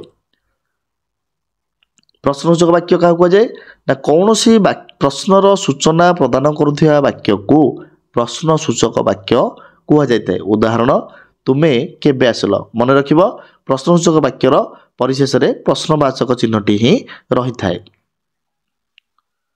विस्मय सूचक वाक्य क्या कुआ जाए ना विस्मय भाव प्रकाश करुथिबा वाक्य को विस्मय सूचक वाक्य आमे कहूचे। उदाहरण सतरे तमे आसीछ एवं गोटे विस्मय सूचक चिन्हटी मध्य से वाक्य रे थाए। नास्ति सूचक वाक्य क्या कुआ जाए ना नास्तिर सूचना प्रदान करुथिबा वाक्य को नास्ति सूचक वाक्य बोली आमे कहिताउ। उदाहरण तुम नियम मो पाली परिबे नाही। नाही शब्दटी कोठी बसियो आलोचना करथिले ନାହିଁ ଶବ୍ଦଟି ସଦା ସର୍ବଦା କ୍ରିୟାପଦର ପରେ ନ ଶବ୍ଦଟି କ୍ରିୟାର ପୂର୍ବରୁ ବ୍ୟବହୃତ ହୋଇଥାଏ। ତାପରେ ଆମେ ପଢ଼ିଥିଲେ ବାକ୍ୟ ରୂପାନ୍ତର। ବାକ୍ୟ ରୂପାନ୍ତର କାହାକୁ କୁହାଯାଏ ନା କୌଣସି ପ୍ରକାରର ବାକ୍ୟକୁ ଅର୍ଥ ପରିବର୍ତ୍ତନ ନ କରି ଅନ୍ୟ ପ୍ରକାର ବାକ୍ୟରେ ପରିଣତ କରିବାକୁ ବାକ୍ୟ ରୂପାନ୍ତର କୁହାଯାଏ। ବାକ୍ୟ ସଂକ୍ଷେପଣ କାହାକୁ କୁହାଯାଏ ନା ଦୀର୍ଘ ବାକ୍ୟକୁ ସଂକ୍ଷେପରେ ପ୍ରକାଶ କରିବାକୁ ବାକ୍ୟ ସଂକ୍ଷେପଣ କୁହାଯାଇଥାଏ। ବାକ୍ୟ ସଂକ୍ଷେପଣ କ୍ଷେତ୍ରରେ କେଉଁମାନେ ସାହାଯ୍ୟ କରିଥାଏ, କ'ଣ କ'ଣ ସାହାଯ୍ୟ କରିଥାଏ ନା ବାକ୍ୟ ସଂକ୍ଷେପଣ କ୍ଷେତ୍ରରେ ସନ୍ଧି, ସମାସ, କୃଦନ୍ତ, ତଦ୍ଧିତ, ଉପସର୍ଗ ଓ ସମାର୍ଥବୋଧକ ଶବ୍ଦ ଗୁଡ଼ିକ ବିଶେଷ ଭାବରେ ସହାୟତା କରିଥାନ୍ତି, ଯାହା ପୂର୍ବରୁ ଆମେ ଆଲୋଚନା କରିସାରିଛେ। ଏବେ ଆମେ କେତୋଟି MCQ ଆଲୋଚନା କରିବା। ପ୍ରଥମ ଅଧ୍ୟାୟର ତ ବାକ୍ୟ ଆରମ୍ଭରେ ପ୍ରଶ୍ନ ନମ୍ବର 1, ବାକ୍ୟ ଆରମ୍ଭରେ କେଉଁ ପଦ ରୁହେ? ଅପସନ୍ ଏ କର୍ତ୍ତା, କର୍ମ, କ୍ରିୟା ନା କରଣକାରକ। ତ ବାକ୍ୟର ଆରମ୍ଭରେ କେଉଁ ପଦ ରହିବ? ସଦାସର୍ବଦା କର୍ତ୍ତା ହିଁ ରହିବ। 2 ନମ୍ବର ପ୍ରଶ୍ନ, ବାକ୍ୟ ଶେଷରେ କେଉଁ ପଦ ରୁହେ? ବାକ୍ୟ ଶେଷରେ କେଉଁ ପଦ ରୁହେ? କର୍ତ୍ତା, କର୍ମ, କ୍ରିୟା, ସମ୍ବୋଧନ। ବାକ୍ୟ ଶେଷ ପଦରେ ହିଁ କ୍ରିୟା ରହିବ। ବାକ୍ୟରେ କ୍ରିୟା ସକର୍ମକ ହୋଇଥିଲେ କର୍ମପଦଟି କେଉଁଠାରେ ବସେ? ନିହାତି ଭାବରେ କ୍ରିୟାର ପୂର୍ବରୁ ହିଁ ବସିଥାଏ। ଆଦେଶ ବା ଅନୁରୋଧ ପ୍ରକାଶ କରୁଥିବା ବାକ୍ୟକୁ କେଉଁ ବାକ୍ୟ କୁହାଯାଏ? ଆଦେଶ ବା ଅନୁରୋଧ ପ୍ରକାଶ କରୁଥିବା ବାକ୍ୟକୁ କେଉଁ ବାକ୍ୟ କୁହାଯାଏ? ଆଦେଶାତ୍ମକ ବାକ୍ୟ ବୋଲି କୁହାଯାଇଥାଏ। ମୁଁ ଅପସନ୍ କହୁନାହିଁ, ଆପଣମାନେ ଦେଖିକି ଉତ୍ତରଟିକୁ କରିବେ। ବାକ୍ୟରେ ବିଶେଷ୍ୟ ପଦ ପୂର୍ବରୁ କେଉଁ ପଦ ବସେ? ବାକ୍ୟରେ ବିଶେଷ ପଦ ପୂର୍ବରୁ ସଦାସର୍ବଦା ବିଶେଷଣ ପଦ ବସିଥାଏ। ଏବଂ 6 ନମ୍ବର ପ୍ରଶ୍ନ, ବାକ୍ୟରେ ସମ୍ବନ୍ଧିତ ପଦ ପୂର୍ବରୁ କେଉଁ ପଦ ବସେ? ବାକ୍ୟରେ ସମ୍ବନ୍ଧିତ ପଦ ପୂର୍ବରୁ ସମ୍ବନ୍ଧ ପଦଟା ହିଁ ବସିଥାଏ। ବାକ୍ୟରେ ବେଳେବେଳେ ଅଧିକରଣ କାରକ ପଦକୁ କେଉଁଠାରେ ରଖାଯାଏ? ନା ବାକ୍ୟର ଆରମ୍ଭରେ ହିଁ ରଖାଯାଇଥାଏ। ଗୁରୁତ୍ୱ ଆରୋପ ପାଇଁ ଯେକୌଣସି ପଦ ବାକ୍ୟର କେଉଁଠାରେ ବସେ? ଗୁରୁତ୍ୱ ଆରୋପ ପାଇଁ ଯେକୌଣସି ପଦ ବାକ୍ୟର କେଉଁଠାରେ ବସେ? ନା ବାକ୍ୟର ଶେଷରେ ହିଁ ବସିଥାଏ। ଗୁରୁତ୍ୱ ଆରୋପ ପାଇଁ ସଦାସର୍ବଦା ବାକ୍ୟର ଶେଷରେ ହିଁ ବସିଥାଏ। ବାକ୍ୟରେ ଗୁରୁତ୍ୱ ଆରୋପଣ ପାଇଁ ଥିବା ବାକ୍ୟାଂଶ କେଉଁଠାରେ ବସିପାରେ? ବାକ୍ୟର ଆରମ୍ଭରେ ବସିପାରେ।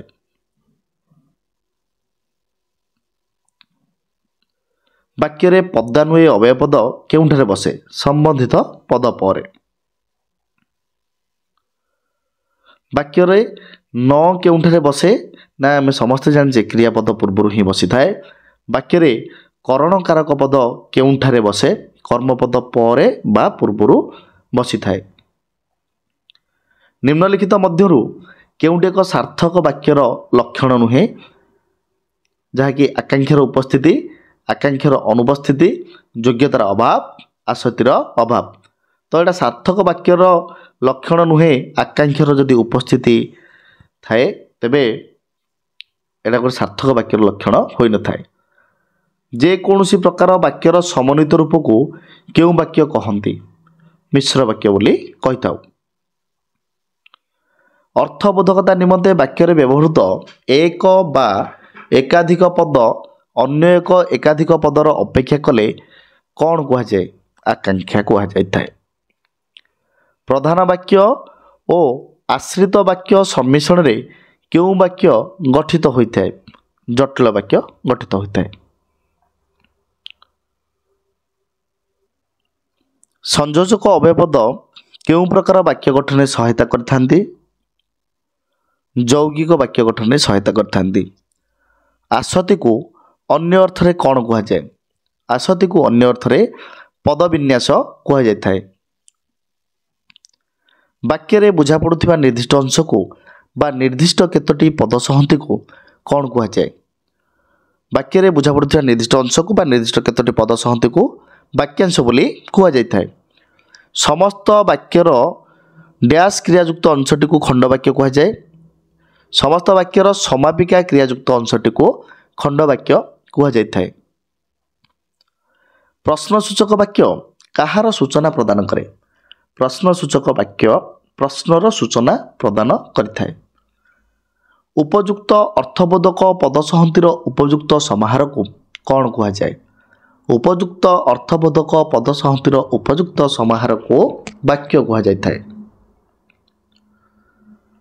ଗଠିତ ବାକ୍ୟର ରୂପ କେଉଁ ଦୃଷ୍ଟିରୁ ନିର୍ଦ୍ଧାରିତ ହୁଏ? ନା ଗଠିତ ବାକ୍ୟର ରୂପ ପଦସନ୍ଧି ଦୃଷ୍ଟିରୁ ନିର୍ଦ୍ଧାରିତ ହୋଇଥାଏ। ବାକ୍ୟ ରୂପ କେତେ ଭାଗରେ ବିଭକ୍ତ? ବାକ୍ୟ ରୂପ ଦୁଇ ଭାଗରେ ବିଭକ୍ତ। କ'ଣ କ'ଣ? ଗଠନାତ୍ମକ ରୂପ ଆଉ ଗୋଟେ ହେଉଛି ପ୍ରକାର୍ୟାତ୍ମକ ରୂପ। ବାକ୍ୟର ଗଠନାତ୍ମକ ରୂପ କେତେ ଭାଗରେ ବିଭକ୍ତ? ନା ବାକ୍ୟର ଗଠନାତ୍ମକ ରୂପ 4 ଭାଗରେ ବିଭକ୍ତ। ଗୋଟିଏ ପ୍ରକାର ବାକ୍ୟକୁ ଅର୍ଥ ପରିବର୍ତ୍ତନ ନ କରି ଅନ୍ୟ ପ୍ରକାର ବାକ୍ୟରେ ପରିଣତ କରିବାକୁ କ'ଣ କୁହାଯାଏ? ଗୋଟିଏ ପ୍ରକାର ବାକ୍ୟକୁ ଅର୍ଥ ପରିବର୍ତ୍ତନ ନ କରି ଅନ୍ୟ ପ୍ରକାରର ବାକ୍ୟରେ ପରିଣତ କରିବାକୁ ବାକ୍ୟ ରୂପାନ୍ତର କୁହାଯାଇଥାଏ। ବାକ୍ୟର ସମନ୍ୱିତ ରୂପକୁ କି ପ୍ରକାର ବାକ୍ୟ କୁହାଯାଇଥାଏ? ମିଶ୍ର ବାକ୍ୟ ବୋଲି କୁହାଯାଇଥାଏ। ବାକ୍ୟର ସମନ୍ୱିତ ରୂପକୁ ଆମେ କ'ଣ କହିଥାଉ? ନା ମିଶ୍ର ବାକ୍ୟ ବୋଲି କହିଥାଉ। ନିର୍ଦ୍ଦିଷ୍ଟ ବିଷୟକ ବିବୃତ୍ତି ବା ବକ୍ତବ୍ୟ ପ୍ରକାଶ କରୁଥିବା ବାକ୍ୟକୁ କେଉଁ ପ୍ରକାର ବାକ୍ୟ କୁହାଯାଏ? ନା ବିବୃତ୍ତି ସୂଚକ ବାକ୍ୟ ବୋଲି କୁହାଯାଇଥାଏ।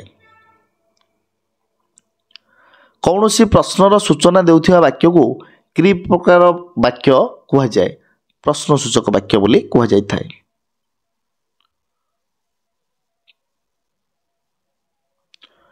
ବିସ୍ମୟ ଭାବ ପ୍ରକାଶ କରୁଥିବା ବାକ୍ୟକୁ କି ପ୍ରକାର ବାକ୍ୟ କୁହାଯାଇଥାଏ?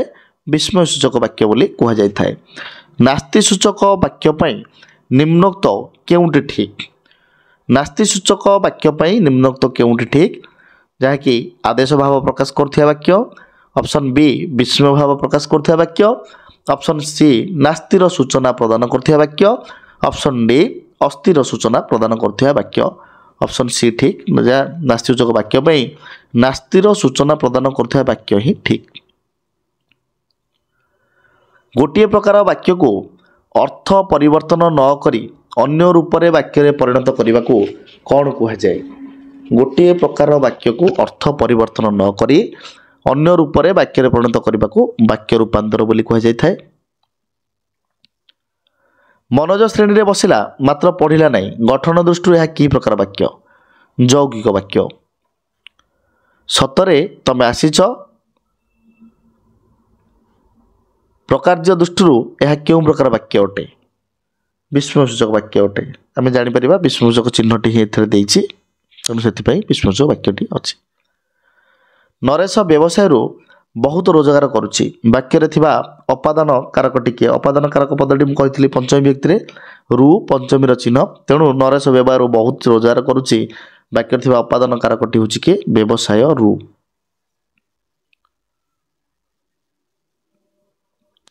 ଶିକ୍ଷକ ଛାତ୍ରଟିକୁ ବହିଟିଏ ଦେଲେ। ବାକ୍ୟରେ ଥିବା ସମ୍ପ୍ରଦାନ କାରକ ପଦଟିକୁ ଲୁହ। ସମ୍ପ୍ରଦାନ କାରକ ଚତୁର୍ଥୀ ଚିହ୍ନଟି ହେଉଛି କୁ, ତେଣୁ ଛାତ୍ରଟିକୁ ହେଉଛି ସମ୍ପ୍ରଦାନ କାରକ। ଘରଟାକୁ ସଫା କରିଦିଅ। ପ୍ରକାର୍ଯ୍ୟ ଦୃଷ୍ଟିରୁ କେଉଁ ପ୍ରକାର ବାକ୍ୟ? ପ୍ରକାର୍ଯ୍ୟ ଦୃଷ୍ଟିରୁ ଆଦେଶାତ୍ମକ ବାକ୍ୟ। ଦରକାର ସମୟରେ ଯେ ସାହାଯ୍ୟ କରେ ତାକୁ ଉପଯୁକ୍ତ ବନ୍ଧୁ କୁହାଯାଏ। ରେଖାଙ୍କିତ ଅଂଶଟି କ'ଣ ରହିଲା? ନା ଦରକାର ସମୟରେ ଯେ ସାହାଯ୍ୟ କରେ ତାକୁ ଉପଯୁକ୍ତ ବନ୍ଧୁ କୁହାଯାଏ। এই ରେଖାଙ୍କିତ ଅଂଶଟି କି ପ୍ରକାର ବାକ୍ୟ ଅଟେ? ଅପ୍ରଧାନ ବାକ୍ୟ ହୋଇଥାଏ। ବାପା ବଜାରକୁ ଯାଇ ମାଛ ଆଣିଲେ। ଗଠନ ଦୃଷ୍ଟିରୁ ଏହା କି ପ୍ରକାର ବାକ୍ୟ? ସରଳ ବାକ୍ୟ। କାହିଁକି ନା ଗୋଟେ ସମାପିକା କ୍ରିୟା ଅଛି ଏବଂ ଗୋଟେ କର୍ତ୍ତାଟିଏ ଅଛି। ପୂଜା ବିଦ୍ୟାଳୟକୁ ଗଲା ମାତ୍ର ଶ୍ରେଣୀରେ ବସିପାରିଲା ନାହିଁ। ଗଠନ ଦୃଷ୍ଟିରୁ ଏହା କି ପ୍ରକାର ବାକ୍ୟ? ଯୌଗିକ ବାକ୍ୟ। ବାପା କେବେ ଆଶା କରିନଥିଲେ ଯେ ମାର୍ଶାଲିନ୍ ଶ୍ରେଣୀରେ ପ୍ରଥମ ହେବ। ବାକ୍ୟରେ ଥିବା ରେଖାଙ୍କିତ ଅଂଶଟି କି ପ୍ରକାର ବାକ୍ୟ? ଏଇଟା ହେଉଛି ପ୍ରଧାନ ବାକ୍ୟ। ଆଜ୍ଞା ମୋତେ ଟିକେ ସାହାଯ୍ୟ କରନ୍ତୁ। ପ୍ରକାର୍ଯ୍ୟ ଦୃଷ୍ଟିରୁ ଏହା କି ପ୍ରକାର ବାକ୍ୟ? ପ୍ରକାର୍ଯ୍ୟ ଦୃଷ୍ଟିରୁ ଏହା ଅନୁରୋଧ ସୂଚକ ବାକ୍ୟ ଅଟେ। ବେଞ୍ଚ ଉପରେ ଛିଡ଼ା ହୁଅ। ପ୍ରକାର୍ଯ୍ୟ ଦୃଷ୍ଟିରୁ ଏହା କି ପ୍ରକାର ବାକ୍ୟ? ଆଦେଶ ସୂଚକ ବାକ୍ୟ ଅଟେ। अर्पिता यात्रा देखे नहीं बोली कहिला उक्ति परिवर्तन कर। अर्पिता कहिला यात्रा देखे नहीं, अर्पिता कहिला जे से यात्रा देखे नहीं।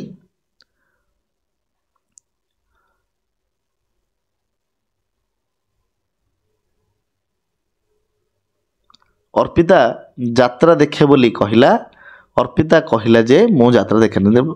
उक्ति परिवर्तन कले अर्पिता कहिला कमा दे उद्धृचिह्न आरंभ मो यात्रा देखे नहीं। पंगु लोकटी गिरी लंघन करी आसीछि केउंथिपाई एहा वाक्य पदवाच्य नुहे। योग्यता अभावरु एहा वाक्य पदवाच्य नुहे। से माने घर को फेरिबा समय रे एहा केउंथिपाई एक वाक्य पदवाच्य नुहे आकांक्षा थिबारु। कही बोली पारे जे डैश बिकेसे शून्य स्थान पूर्ण कर पच्चा चिंगुड़ी। कही बोली पारे जे पच्चा चिंगुड़ी बिकेसे। जदि जेजे आसबे तेबे आमे खुशी हेबु। एही वाक्य को सरल वाक्य रे परिणत हेले कोन हबो? जेजे आसिले आमे खुशी हेबु। अजा जेतेबेले घरे पहुँचिले सेतेबेले चंद्रकांत घरे नथिला। गठन दृष्टि यह कि प्रकार वाक्य? यह जटिल वाक्य अटे। जेहेतु झड़ कमिगला तेणु पिला माने निज घर को फेरिले। वाक्यटी को सरल वाक्य रे परिणत कले कौन हेबो? झड़ कमिगला और पिला माने निज निज घर को फेरिले।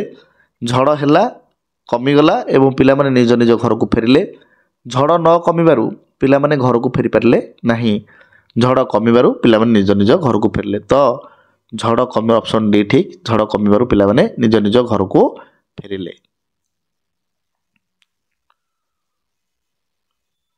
जेजे आसवा हेतु आमे समस्ते खुशी हेबु। वाक्यटी को जटिल वाक्य रे परिणत हेले कौन हेबो? जेजे आसवा हेतु आमे समस्ते खुशी हेबु। ऑप्शन डी को निजे पढ़िबो। तो एठी ऑप्शन सी ठीक हेबो। जदि जेजे आसीबे तेबे आमे खुशी हेबु। हरि भल नाचिबारु सुनाम अर्जन करुछि। वाक्य को यौगिक वाक्य रे परिणत कर। हरि भल नाचिबारु सुनाम अर्जन करुछि। आकु यौगिक वाक्य रे परिणत कले हरि भल नाचुछि ओ एथिपई से सुनाम अर्जन करुछि। केउंटे एक जटिल वाक्यर उदाहरण अटे? राधानाथ को कविवर कह जाए मु कटक ओ पुरी जीवी। रेडियो कहिछि कि काली बात्या हेबो। प्रणव जणे दक्ष शिल्पी। जटिल वाक्यटी होछि रेडियो कहिछि काहेकि ना कि काली बात्या हेबो। एठी कमाटी जो देछि एवं कि बोली गोटे संयोजक अव्ययपद अछि एठिपई या जटिल वाक्यटी हेबो। शिक्षक कहले मु आज इंग्राजी पढ़ाइबी। परोक्ष उक्ति रे प्रकाश कले कौन हेबो? शिक्षक कहले मु आज इंग्राजी पढ़ाइबी। शिक्षक से दिन इंग्राजी पढ़ाइबे बोली कहले यही सठिक उत्तर हेबो। अज्ञात युवक को आश्रय देवा ठीक हैला नहीं। वाक्यटी को विवृत्ति सूचक वाक्य रे परिणत कर। अज्ञात युवक को आश्रय देवा ठीक हैला नहीं। तो अज्ञात युवक को आश्रय देवा भूल यही सठिक उत्तर।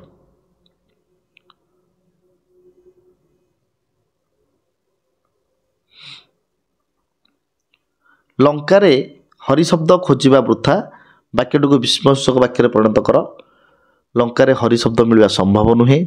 लंकारे हरि शब्द शुणा जाए कि? लंकारे पुणी हरि शब्द। लंकारे हरि शब्द शुणा जाए नहीं।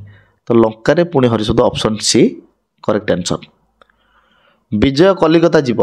वाच्य परिवर्तन कर। विजयर कलिकता जीवा हेबो। वाच्य परिवर्तन कले विजयर कलिकता जीवा हेबो ठीक उत्तर। वाक्य संक्षेपण उद्देश्य कौन? वाक्य संक्षेपण उद्देश्य कौन? वाक्य को श्रुति मधुर करिबा। अति आवश्यक जिनिसर दर बढ़ुची वाक्यटी को संक्षेपण कर। अत्यावश्यक जिनिसर मूल्य वृद्धि हेउची ठीक आंसर। जानिबा को इच्छा करथिबा छात्र विद्या लाभ करिवो। वाक्यटी को संक्षेपण कर। जानिबा को इच्छा करथिबा आमे आलोचना करछे पूर्वरु। जानिबा को इच्छा करथिबा छात्रटी जिज्ञासु छात्र। जिज्ञासु छात्र विद्वान हेबो सठिक उत्तर।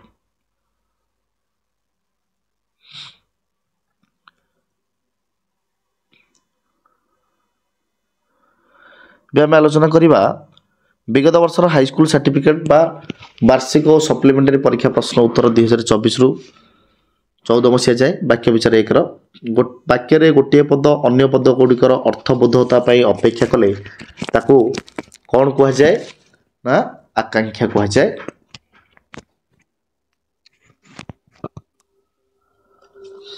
उपयुक्त अर्थबोधक पद संबंधी उपयुक्त समाहार को कौन कह जाए वाक्य कह जाए। दुई बा ततोधिक परस्पर सापेक्ष खंड वाक्यर समन्वय जो वाक्य गठित हुए ताकू की वाक्य कहती जटिल वाक्य कहती। वाक्य रे व्यवहृत पारस्परिक संबंध को कौन कह जाए योग्यता कह जाए। समस्त वाक्यर समापिका क्रियायुक्त अंशटी को कौन कह जाए खंड वाक्य बोली कह जाए। वाक्य रे दुई कर्मक क्रियार मुख्य कर्म केउठारे व्यवहार करा जाए गौण कर्म पर। रमेश बिना ए काम हो पार ना ए वाक्य बिना की पद अव्यय पद। परस्पर निर्भरशील दुई बा ततोधिक सरल वाक्यर समाहार जोगे गठित वाक्य को की वाक्य कह जाए यौगिक वाक्य कह जाए। वाक्य रे नाही संयुक्त पद केउठारे रहिबा उचित क्रियापद पर। बिजु बाबू को ओडिशा रे समस्ते जानती यह प्रकारात्मक दृष्टि क्यों प्रकार वाक्य विवृत्ति सूचक वाक्य अटे। खंड वाक्य क्या कह जाए ना वाक्यर समस्त वाक्यर समापिका क्रियायुक्त अंशटी को खंड वाक्य बोली कह जाए।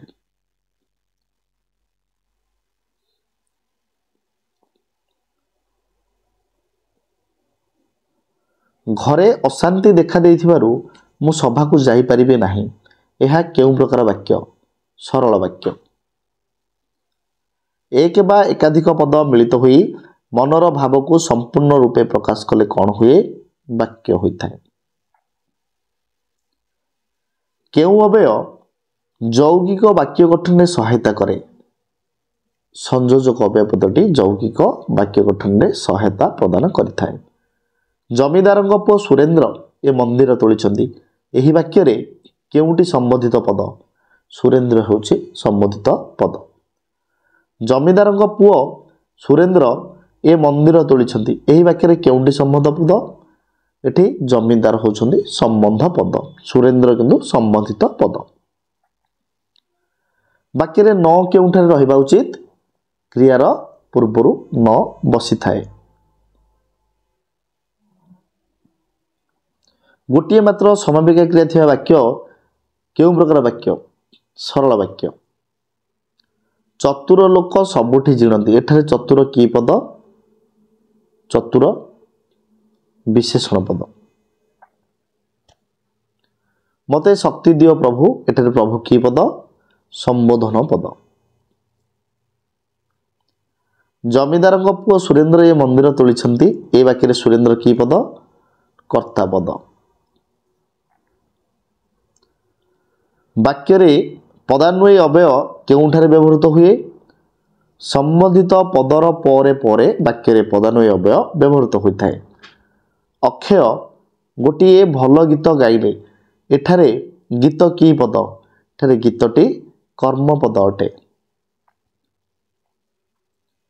पिलाटा केड़े दुष्ट यह की प्रकार वाक्य विस्मय सूचक वाक्य अटे विस्मय सूचक चिन्ह मध्य अच्छे थारे। राधाश्याम भल भाषण दे पारती वाक्यटी क्यों वाच्य लिखित कर्तृवाच्य लिखित।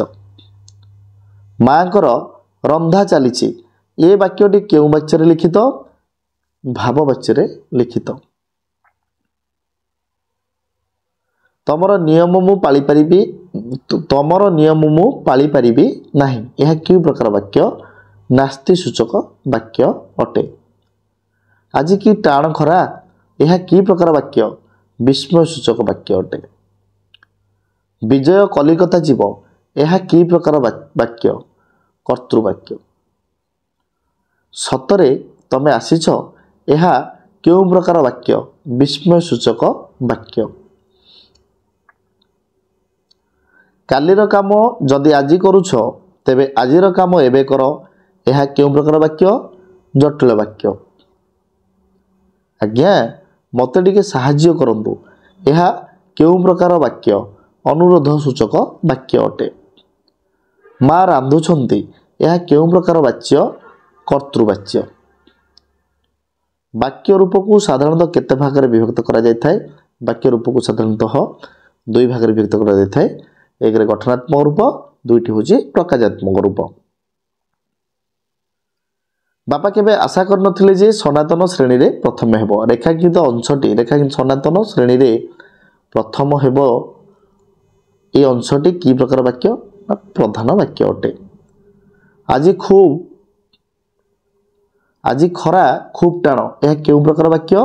ବିବୃତ୍ତି ସୂଚକ ବାକ୍ୟ ଅଟେ। ରମେଶଙ୍କ ବିନା ଏ କାମ ହୋଇପାରିବ ନାହିଁ ଏହି ବାକ୍ୟରେ କେଉଁଟି ସମ୍ବୋଧିତ ପଦ? ରମେଶ ହେଉଛନ୍ତି ସମ୍ବୋଧିତ ପଦ।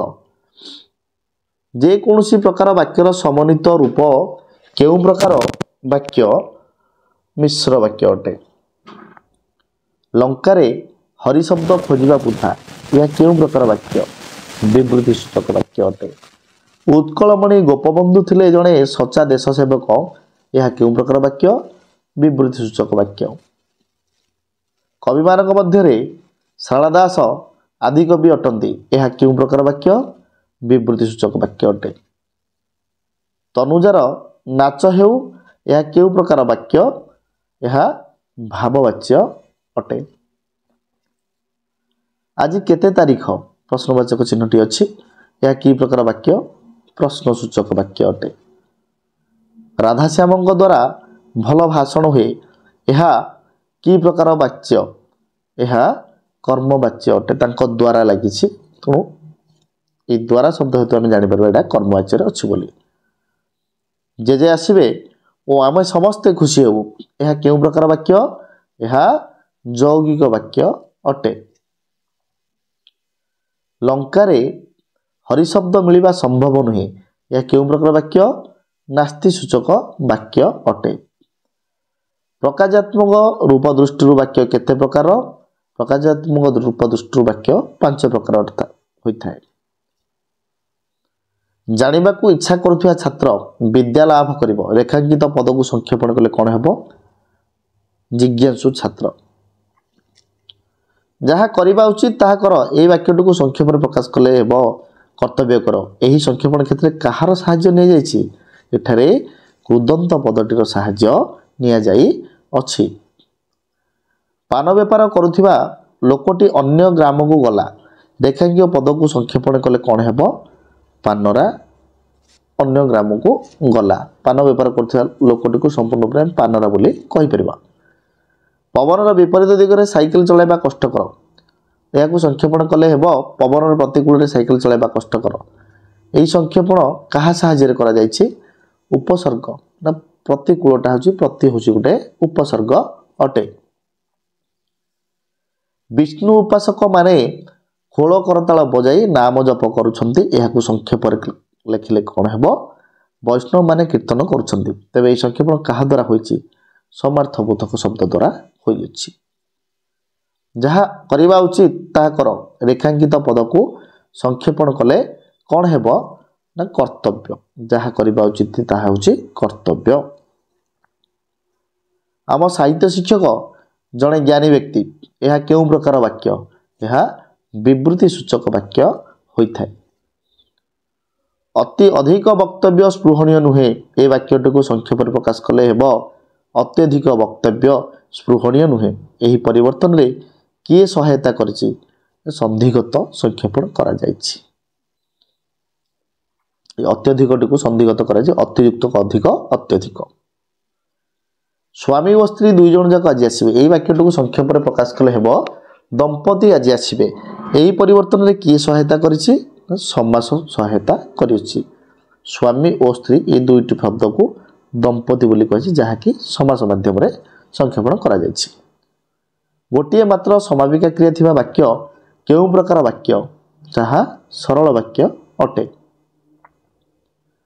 ଗୁରୁତ୍ୱ ଆରୋପ ପାଇଁ କିଏ ବାକ୍ୟର ଶେଷରେ ବସିପାରେ? ଯେକୌଣସି ପଦ ବସିପାରେ। ବାକ୍ୟରେ କର୍ତ୍ତା ଓ କ୍ରିୟା ଥାଇ ମଧ୍ୟ ମନୋଭାବ ସମ୍ପୂର୍ଣ୍ଣ ରୂପେ ପ୍ରକାଶ ପାଉନଥିଲେ ତାହା କେଉଁ ବାକ୍ୟ? ନା ତାହା ଖଣ୍ଡ ବାକ୍ୟ ଅଟେ। ଆସତିର ଅନ୍ୟ ନାମ କ'ଣ? ଆସତିର ଅନ୍ୟ ନାମ ପଦବିନ୍ୟାସ। କେଉଁ ପଦ ବାକ୍ୟର ଆରମ୍ଭରେ ବା ଶେଷରେ ରଖାଯାଏ? ସମ୍ବୋଧନ ପଦଟିକୁ ବାକ୍ୟର ଆରମ୍ଭରେ ବା ଶେଷରେ ରଖାଯାଇଥାଏ। ଯୌଗିକ ବାକ୍ୟ ଗଠନରେ କିଏ ସହାୟତା କରିଥାଏ? ଯୌଗିକ ବାକ୍ୟ ଗଠନରେ ସଂଯୋଜକ ଅବ୍ୟୟ ପଦ ସହାୟତା କରିଥାଏ। ବିରାମ ଚିହ୍ନ, ଏହି ଚିହ୍ନ କେଉଁ ବାକ୍ୟର ଶେଷରେ ଲାଗିଥାଏ? ଏହା ବିସ୍ମୟସୂଚକ ବାକ୍ୟର ଶେଷରେ ଲାଗିଥାଏ। ଦମ୍ପତି ଆଜି ଆସିବେ, ଏହି ବାକ୍ୟ କାହା ଦ୍ୱାରା ସଂକ୍ଷିପ୍ତ କରାଯାଇଛି?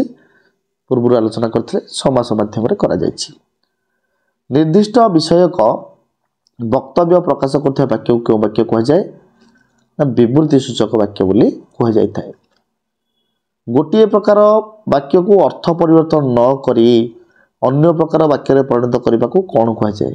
ବାକ୍ୟ ରୂପାନ୍ତର କୁହାଯାଇଥାଏ। ଦୁଇ କର୍ମ କ୍ରିୟାର ମୁଖ୍ୟ କର୍ମ କେଉଁଠି ବ୍ୟବହାର କରାଯାଇଥାଏ? ଯାହାକି ଗୌଣ କର୍ମ ପରେ ବ୍ୟବହାର କରିଥାଏ। ବାରମ୍ବାର ଏହି ପ୍ରଶ୍ନ ଗୁଡ଼ାକ ଅଛି। ବାକ୍ୟରେ ଥିବା ପଦ ଯୋଜନାକୁ କ'ଣ କହନ୍ତି? ଆସତି ବୋଲି ମଧ୍ୟ କୁହାଯାଇଥାଏ।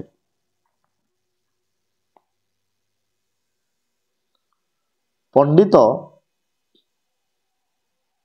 ଓ ଶିଷ୍ୟମାନଙ୍କୁ ଉପଦେଶ ଦେଲେ, ଏହି ବାକ୍ୟରେ ମୁଖ୍ୟ କର୍ମ କିଏ? ଉପଦେଶ ହେଉଛି ମୁଖ୍ୟ କର୍ମ, ଶିଷ୍ୟମାନେ ହୁଅନ୍ତି ଗୌଣ କର୍ମ। କାହିଁକିନା ଗୌଣ କର୍ମର ପରେ ମୁଖ୍ୟ କର୍ମ ଅଛି। ବାକ୍ୟାଂଶ କାହାକୁ କୁହାଯାଏ? ନା ବାକ୍ୟରେ ବୁଝା ପଡ଼ୁଥିବା ନିର୍ଦ୍ଦିଷ୍ଟ ଅଂଶକୁ ବାକ୍ୟାଂଶ କୁହାଯାଇଥାଏ।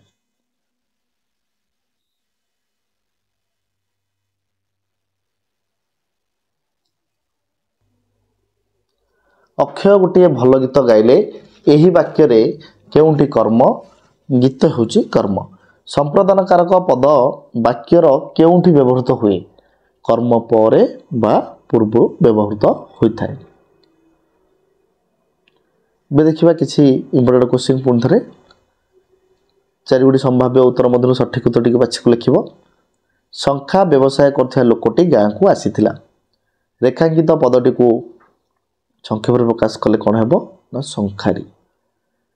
ଯାହାର ଆଳସ୍ୟ ସ୍ୱଭାବ ସେ ଦୁଃଖ ପାଏ। ରେଖାଙ୍କିତ ପଦକୁ ସଂକ୍ଷେପରେ ପ୍ରକାଶ କଲେ କ'ଣ ହେବ? ଅଳସୁଆ ସେ ଦୁଃଖ ପାଏ।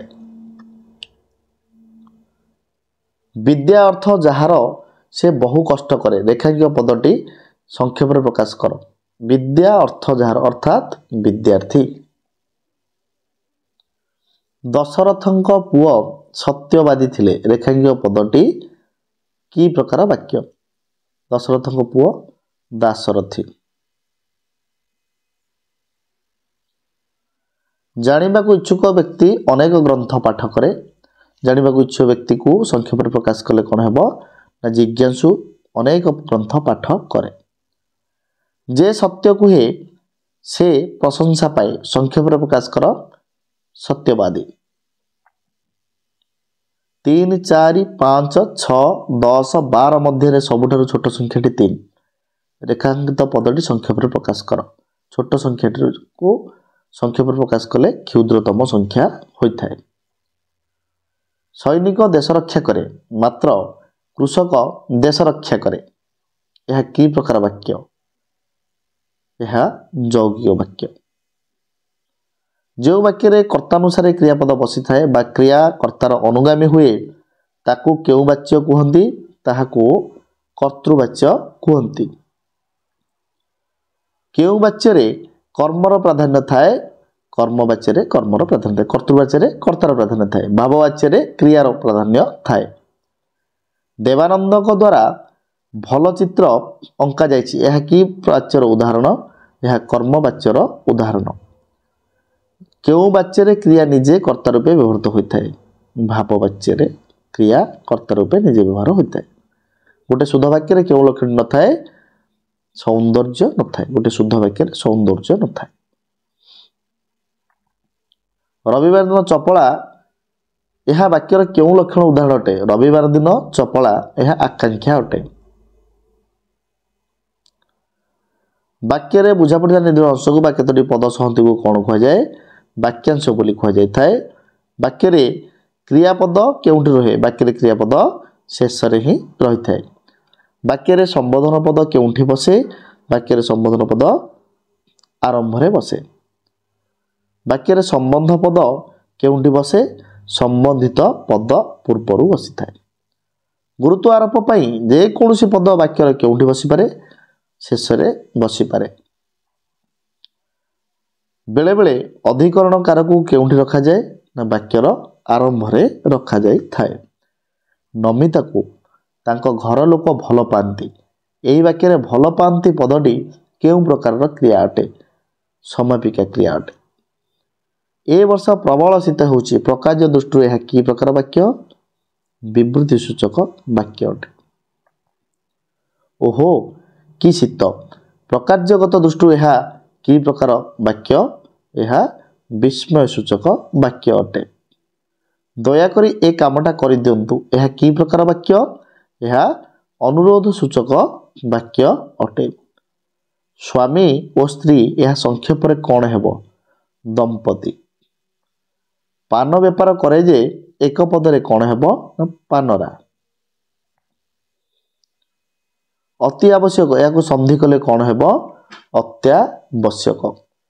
ବିଷ୍ଣୁଙ୍କ ଉପାସକମାନେ ଏକ ପଦରେ କ'ଣ ହେବ? ବୈଷ୍ଣବ। ଗିରିପଥ ଭାବରେ ଖାଇବର ସବୁଠାରୁ ଲମ୍ବା ସଂକ୍ଷେପରେ ପ୍ରକାଶ କଲେ କ'ଣ ହେବ? ଖାଇବର ଦୀର୍ଘତମ ଗିରିପଥ। ଖାଇବର ଦୀର୍ଘତମ ଗିରିପଥ। ହରିହରଙ୍କ କଥା ଶୁଣି ମା ଏହା କାହାର ଉଦାହରଣ? ଏହା ବାକ୍ୟାଂଶର ଉଦାହରଣ। ଯେଉଁମାନେ ବୃଥାରେ ସମୟ କାଟନ୍ତି ଏହା କାହାର ଉଦାହରଣ? ଏହା ଖଣ୍ଡ ବାକ୍ୟର ଉଦାହରଣ ଅଟେ। ମଧୁ କହିଲା ପୃଥିବୀ ସୂର୍ଯ୍ୟଙ୍କ ଚାରିପଟେ ଘୁରୁଛି। ଏହା କେଉଁ ଉକ୍ତିର ଉଦାହରଣ?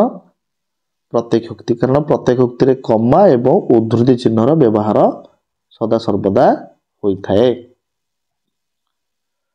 ଶତ୍ରୁକୁ ହତ୍ୟା କରେ ଯେ ଏହାକୁ ସଂକ୍ଷେପରେ ପ୍ରକାଶ କଲେ କ'ଣ ହେବ? ନା ଶତ୍ରୁଘ୍ନ। ଦୁଃଖରେ ଯାହା ଲାଭ କରାଯାଏ ଏହାକୁ ସଂକ୍ଷେପରେ ପ୍ରକାଶ କଲେ କ'ଣ ହେବ? ଦୁର୍ଲଭ।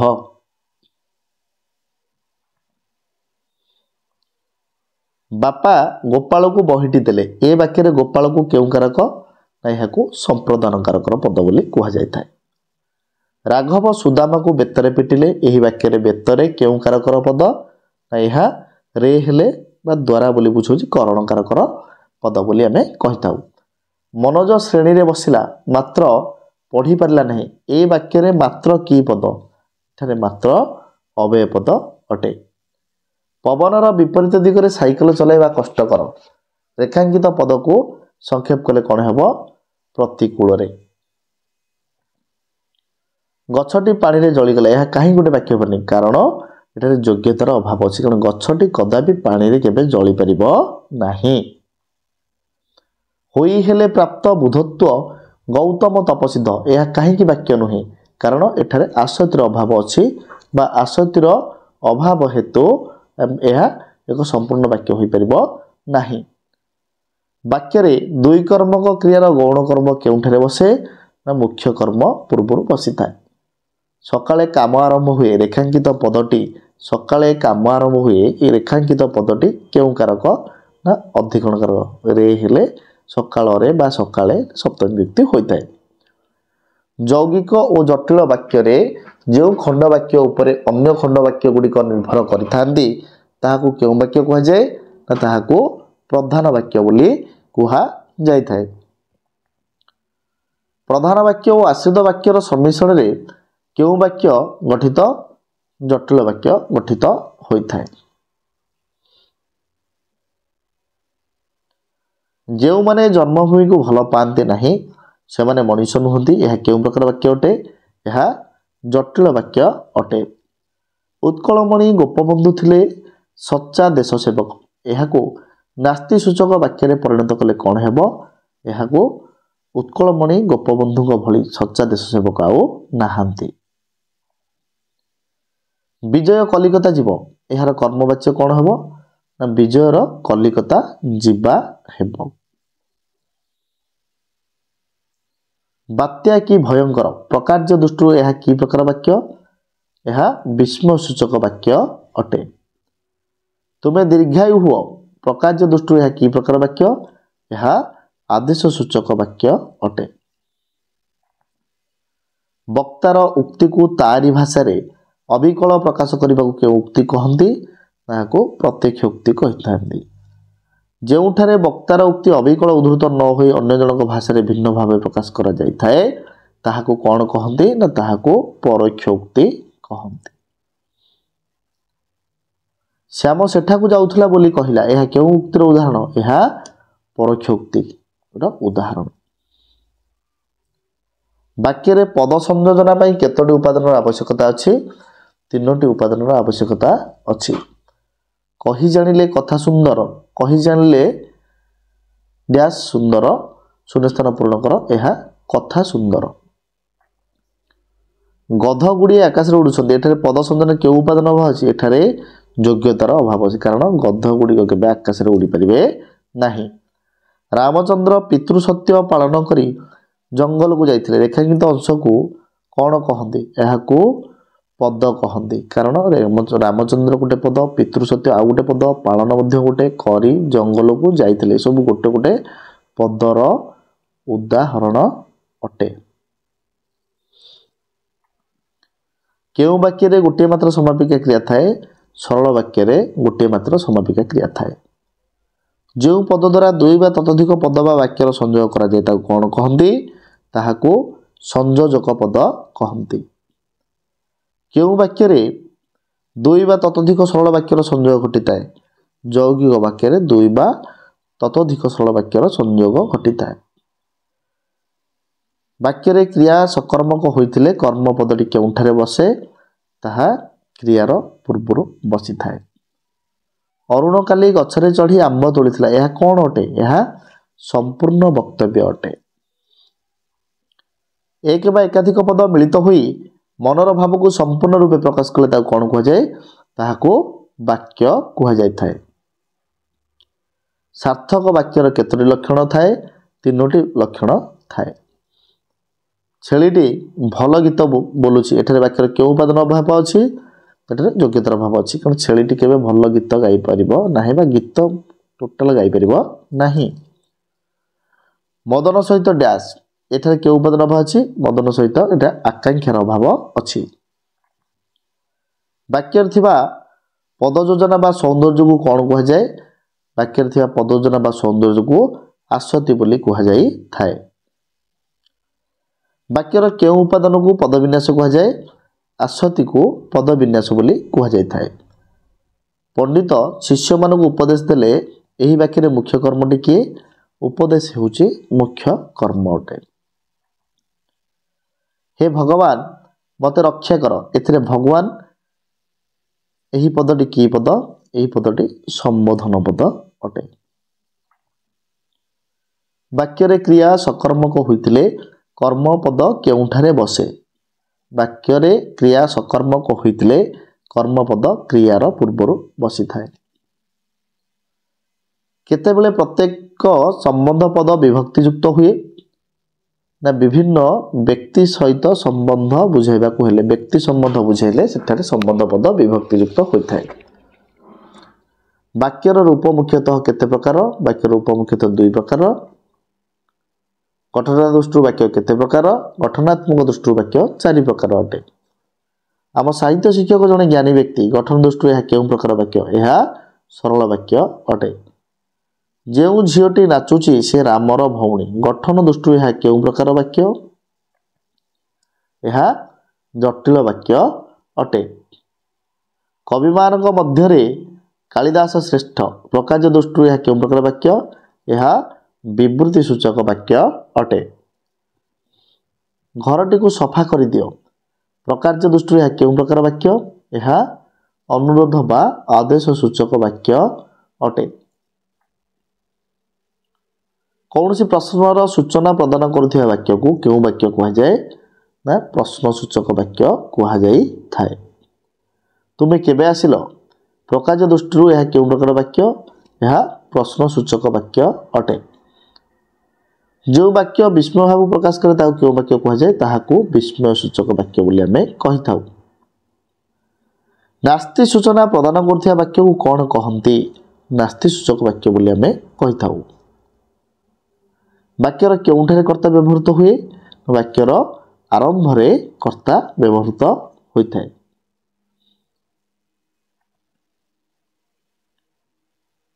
आदेश अनुरोध भाव प्रकाश करुवा वाक्य क्यों वाक्य कहुए ताहाको आदेश बा अनुरोध सूचक वाक्य कहुई थाए। से पुरी गला किंतु जगन्नाथ को देखि पारला ना गठ दृष्टि क्यों प्रकार वाक्य यह यौगिक वाक्य अटे। वाक्य रे विशेषण पद क्योंठारे व्यवहृत हुए विशेष्य पूर्वरु व्यवहृत होता है। दीर्घ वाक्य को संक्षेप में प्रकाश करने को कौन कहुए दीर्घ वाक्य को संक्षेप में प्रकाश करने को वाक्य संक्षेपण कहुई थाए। धन्यवाद।